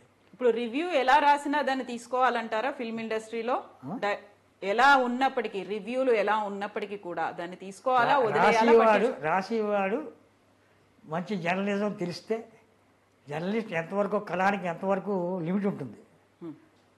ఇప్పుడు మీరు లేడీ మీకు ఇచ్చి గౌరవం నేను ఇచ్చి మాట్లాడాలి. నేను పచ్చిబూతో మాట్లాడకూడదు, మీ దగ్గర పచ్చిబూతో మాట్లాడకూడదు, రెస్పెక్ట్ ఇచ్చి మాట్లాడాలి. ఇప్పుడు మీరు నాకంటే గొప్పవారు, నన్ను ఇంటర్వ్యూ చేస్తున్నారు, నన్ను ఇంటర్వ్యూ చేసేవాళ్ళంతా నాకంటే గొప్పవాళ్ళే అని అనుకోవాలి. అనుకుని మీరు చెప్పింది నేను చెప్పాలి, మీకు ఏం కావాలో అది చెప్పాలి. మాకేం అక్కర్లేదు, మీకేం కావాలో మాకు చెప్పండి అంటే అప్పుడు చెప్పచ్చు. మీకేం కావాలో అడుగుతున్నారు, బాగానే చెప్తున్నారు. అంచేత రెస్పెక్ట్, ముందు రెస్పెక్ట్ ఇవ్వాలి. అలాగే చిరంజీవి గారు నడిచిన కూర్చున్న ఏటా నేను కనపడలేదు, వస్తానని రాలేదేంటి, ఒక ఫైటర్ హీరో, ఒక యాక్షన్ హీరో లెవెల్లో మాట్లాడతాడు. అది ఆయన లైఫ్. ఆయన సెంటిమెంట్ హీరోలాగా ఇలా కూర్చుని సెంటిమెంట్ మాట్లాడితే కుదరదు. రామారావు అయితే అన్ని రకాలుగానే మాట్లాడతాడు. ఆయన కిరీటం ఆయనే మోస్తాడు. బ్రేక్ టైంలో కూడా కిరీటం తీయడు. ఇంకా తప్పదంటే తీసి అక్కడ పక్కన పెట్టాలి తప్ప, నేను లిక్విడ్ తాగుతాను, నేను భోజనం చేయను, ఈవేళ నా ఉపవాసం, ఈ దుర్యోధుడు గెటప్ తీయను, అలా కూర్చుంటాడు. గంటలు కూర్చుంటాడు. తపన పడతాడు, తపస్సు చేస్తాడు. డైలాగ్ని బాగా చెప్పడానికి తపస్సు చేస్తాడు. 12 పేజీల డైలాగ్ కూడా చెప్తాడు. ఏది టేక్ లేకుండా, రీటేక్ లేకుండా 12 పేజీల డైలాగ్ కూడా చెప్పేస్తాడు. అందరూ అలా చెప్పలేరు. ఆయన దాసుడు, డైలాగ్ దాసుడు. ఆయన ఒక్కడే చెప్తాడు డబ్బింగ్. నాకు ఆయనతో డబ్బింగ్ చెప్పే అవకాశం, అదృష్టం కలిగింది. ఆయన సినిమా అనురాగ దేవతలో యాక్ట్ చేయడానికి తీసుకెళ్ళాడు. డబ్బింగ్కి ఆయనకి కాల్ షీట్ వేసుకున్నాడు. ఈశ్వరి గారు మీరు కూడా డబ్బింగ్ రావాలంటే మీరు ఒక్కరే చెప్తారు కదా. కాదు మీకు చెప్పిస్తా, రండి నా పక్కన మీరు చెప్పాలి. అయితే నా డైలాగు ఆయన చెప్పించి ఆయన డైలాగు నేను విని ఇద్దరు కలిసి చెప్పింది అరుదు తర్వాత ఆయనే మేకప్ వేస్తాడు. ఆయన సినిమాలు చేస్తే నాకు ఆయనే మేకప్ వేస్తాడు. రామారావు గారు రామారావు నాకు మేకప్ వేస్తాడు. ఆయన సరదా. ఈశ్వరి గారు మీరు కూడా ఇంటి దగ్గర వేసేసుకోండి, చెట్లు ఎందుకు నేను వేసేస్తా అని ఆయన ఇంటి దగ్గర మేకప్ వేసుకుంటాడు. ఆయన ఇంట్లో నాకు అదే కుర్చీలో మేకప్ ఆయన వేస్తాడు. కరెక్ట్ కదా, నిజం కదా. ఆయన పక్కన కూర్చోబెట్టుకుంటాడు, ఇలా భుజం మీద చేస్తాడు. కలవరమాయ పాట పాడతాడు. కలవరమాయే మదిలో నా మదిలో బట్టిగా కొడతాడు. అది ఇక్కడ కొడతాడు, కొంచెం వాస్తూ ఉంటుంది, గట్టి కొడతాడు. దిగిన వెంటనే ఎదురు వస్తారు ప్రొడ్యూసర్లు సెట్లో. అక్కడ రే ఒక కుర్చీ ఇంకో కుర్చీ వేయి అంటాడు. అంటే నేనున్నాను కదా, కూర్చోడు. బాయ్ వస్తాడు.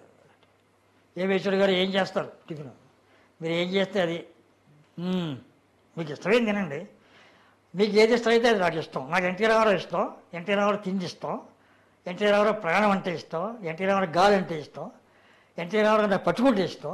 అంటే అంతా ఎన్టీ రామారావు మయం అంట. నాకు తెచ్చిన వారికి కూడా ఇద్దరు. ఎన్టీ రామారావు గారు మరి నాన్ వెజ్ తింటారంటారు కదా, మీరు తినేవాళ్ళు? తింటాడు, ఎక్కువగా ఏం తిండు. అందరికీ పొద్దునే కోడి తినేస్తాడు, ఎప్పుడైనా తింటాడు. చిన్న కోడి ఎప్పుడైనా తినచ్చు. డైలీ అదే పని కాదు కదా. మేకప్ 4:30కి ప్రారంభం అవుతుంది. పౌరాణికాలు అయితే 6:30 అయిపోతుంది. సోషల్ పిక్చర్లు అయితే 1 గంట 5:30కి అయిపోతుంది. లోపలికి వెళ్ళి భోజనం చేస్తాడు, లైట్గా వేడన్నం తింటాడు, డ్రెస్ వేసుకుంటాడు. 7 అవుతుంది. రామో గేట్ ఓపెన్ చేయి, బస్సులు ఉన్నాయంట, బస్సులు జనం వచ్చేస్తారు. నమస్కారం అయ్యా, కాలం పెడతా. దూరంగా హ్యాపీ. ఏ ఊరు మంది? పాలకొల్లు అండి. ఏం చేస్తూ ఉంటారు? వ్యవసాయం అండి. ఆ కుర్రాడు ఎవడు? మా అబ్బాయి అండి. పేరేంటి? మీ పేరే రామారావు. నా పేరు ఎందుకు పెట్టారే? భగవంతుడి పేరు పెట్టుకోండి. మీరు భగవంతుడి పేరే కాదండి, మీరే భగవంతుడండి. ఏంటి ఎక్కడికి వెళ్తున్నారు? తిరుపతి వెళ్దాం అంటున్నాడు. మరి తిరుపతి వెళ్ళి రావాలి కదా. మిమ్మల్ని చూసుకుని తిరుపతి వెళ్తాం. అలా కాదు, ఇక్కడ నుంచి వచ్చాడు తిరుపతి చూసుకుని ఆ దేవుని అనుగ్రహం పొంది నా దగ్గర రండి. నా వస్తే అప్పుడు నా పుణ్యం ఉంటుంది. అంటే నన్ను చూసి అక్కడికి వెళ్ళకూడదు. అక్కడ చూసి నా దగ్గర నేను మీ భక్తుడినే, నేను దైవభక్తుడినే. అందరూ నన్ను చూసి అక్కడికి వెళ్తారేంటి? ఆయన చూసి నా దగ్గర రండి. అప్పుడు నేను కూడా మీ భక్తిలో పాలు పంచుకుంటాను. షూటింగ్ అండి, ఎవరిదండి? మళ్ళా షూటింగ్ చూడాలండి. ఎంతమంది ఉన్నారు? 30 మంది. ప్రసాద్ వాయిస్ స్టూడియో ఫోన్ చేసి ఓ బస్సు వస్తుంది, 30 మంది ఉంటారు, అందరినీ ఒకసారి పంపించొద్దు. 10 మంది, 5 పంపించమను. వెళ్ళండి. స్టూడియో కదా మనిషి ఉంటాడు, మిమ్మల్ని రిసీవ్ చేసుకుంటాడు. డ్రైవర్ వైరిస్టోడు తెలుసా, ఎందుకు తెలియదండి, చాలా మంది తీసుకొస్తుంటాను. అయితే తీసుకెళ్ళిపోగానే ఈయన వస్తాడు. అలాగే అప్పటికే వదులుతారు వాళ్ళని, రామారావు పంపించారు కదా, అలా చూస్తూ ఉంటాడు. చూసి నాలంటానికి కూడా వెళ్ళామనుకోండి, ఏచడి గారు కుర్చీ వేయండి, కుర్చీ వేస్తారు, షార్ట్ చేస్తాడు. అక్కడి నుంచే ఏచడి గారు ఇంకోసారి చేద్దామా అంటాడు. అక్కడ ఏ రాఘవేంద్ర గారు ఉన్నారనుకోండి, ఫీల్ అవుతారు కదా, అలాంటి ఇబ్బందులు పడ్డాను నేను. ఇంకోసారి తీద్దామని నన్ను అడిగితే ఆ రాఘవేంద్రకి నాకు పెద్ద ఇది పడదు, మామూలుగా మాట్లాడుకుంటాం. ఒకప్పుడు పడేది, పెద్ద పడదు. ఆయన అనుకుంటాడు కదా, ఈడేంటి పెద్ద ఇంకో షాట్ తీయమంటున్నాడని. అదే రామారావు తెలియదు కదా, సరే చేయండి ఇంకో షాట్, ఓకే సార్ ఓకే. ఇది ఆయన దినచర్య. బ్రేక్ అయిపోయిన తర్వాత ఏచర్ గారు మీరు ఆ రూమ్లో ఉండండి, నేను 2 గంటలకల్లా ఇంటికి వెళ్ళి వచ్చేస్తాను. ఆ రూమ్, ఆయనకు రూమ్ ఉంటుంది, ఆయన అందులో బట్టలు కట్టుకుందుకే అక్కడే ఉండడు. ఆడ క్యారేజీ పెట్టి ఉంటుంది బ్రహ్మాండంగా. ఆ క్యారేజీ తినడం కోసం చంద్రమోహన్ లాంటి వాళ్ళు యాక్ట్ చేస్తుంటే వాళ్ళు ట్రై చేస్తూ ఉంటారు. రూమ్ తాళ నువ్వు దగ్గర ఉందా, ఆ క్యారేజీ రామారావు క్యారేజీ ఆయన తిండ కదా, నేను వస్తాను మన ఇద్దరు తిందాం అనేవారు. సరే చూద్దానే పెట్టేవాడిని, వాడు మొత్తం క్యారేజీ తినేసేవాడు. ఇలా ఉంటుంది. సాయంత్రం 5 అయితే ప్యాకప్, 5 గంటలకు ముందే చెప్పేస్తాడు, 5 గంటలకు వెళ్ళిపోతాను రెడీ చేసుకోండి. అవసరమైతే అర్ధరాత్రులు చేస్తాడు, 1 గంట దాకా కూడా చేస్తాడు. ముందు చెప్పాలి, మళ్ళీ అప్పుడు మీకు నైట్ షూటింగ్ ఉందని చెప్పాలి. ఆ పక్కన కూర్చోబెట్టుకుంటాడు, కూర్చోబెట్టుకుని ఈశ్వర్ గారు ఈ సినిమా బాగా ఆడద్దా, మీకు ఒక డౌట్ అండి, మీరు నన్ను ఒకసారి అడిగారు మన సినిమాలు ఏదో కొంచెం దెబ్బతింటున్నాయని. అప్పుడు ఏం చెప్పాను నేను మీకు, ఫాదరు సన్ను ఉన్న వేషాలు ఇవ్వన్నాను, డబుల్ యాక్షన్ చేయాలన్నాను. ఫాదర్ ఇంపార్టెంట్ ఉన్నా పర్లేదు, సన్నకి ఇంపార్టెంట్ ఉన్నా పర్లేదు, డబుల్ యాక్షన్ మీద వెళ్ళాలి మీరు. మీకు ఇంకో ఇంజిన్ అవసరం, డబుల్ ఇంజిన్ కావాలి. అప్పుడు డబుల్ యాక్షన్ పిక్చర్లు మొదలుపెట్టారు. అది నా మాట అంటే భగవంతుడి సాక్షిగా నా మాటే అని నేను ఖచ్చితంగా చెప్పగలను. ఆయన దగ్గర ఉన్నాను కాబట్టి, 8 ఏళ్ళు కంటిన్యూ ఆయన దగ్గర ఉన్నాను కాబట్టి, కంటిన్యూ చివరి దశలో ఆయన దగ్గరే ఉన్నాను. యాక్ట్ చేస్తే వేరే బొబ్బుల పూరి షూటింగ్ కూడా వెళ్ళే, తాండ్రబాపారెడ్డి కాదు సర్దార్ బాపారెడ్డి కూడా షూటింగ్, జస్టిస్ చౌదరి షూటింగ్లు కూడా వెళ్ళే. ఆయన డబల్ యాక్షన్ చేసే సినిమాలంటికి కూడా నేను షూటింగ్లకు వెళ్ళే. రోజు వెళ్ళకపోయినా ఒక వారం 7 రోజులు 8 రోజులు అలా వెళ్ళేవాడిని. ఆయన రమ్మన్నప్పుడు అలా బండెక్కి వెళ్ళేవాడిని. ఆయన ఫోర్స్ క్యారెక్టర్ ఫాదర్ అయితే ఫోర్స్ లేకుండా సన్ క్యారెక్టర్ ఫోర్స్ అయితే ఫోర్స్ లేకుండా ఫాదర్, డబల్ రోల్ చేసి మళ్ళీ నిలదొక్కున్నారు. చెప్పండి. చాలా చాలా సంతోషం చలపతిరావు గారు, బోల్డ్ అన్ని విషయాలు మాతో పంచుకున్నందుకు. థ్యాంక్ యూ సో మచ్, ధన్యవాదాలు. గతకాలం మెమరీలన్నీ మాతో షేర్ చేసుకున్నందుకు థ్యాంక్ యూ. చాలా సంతోషం.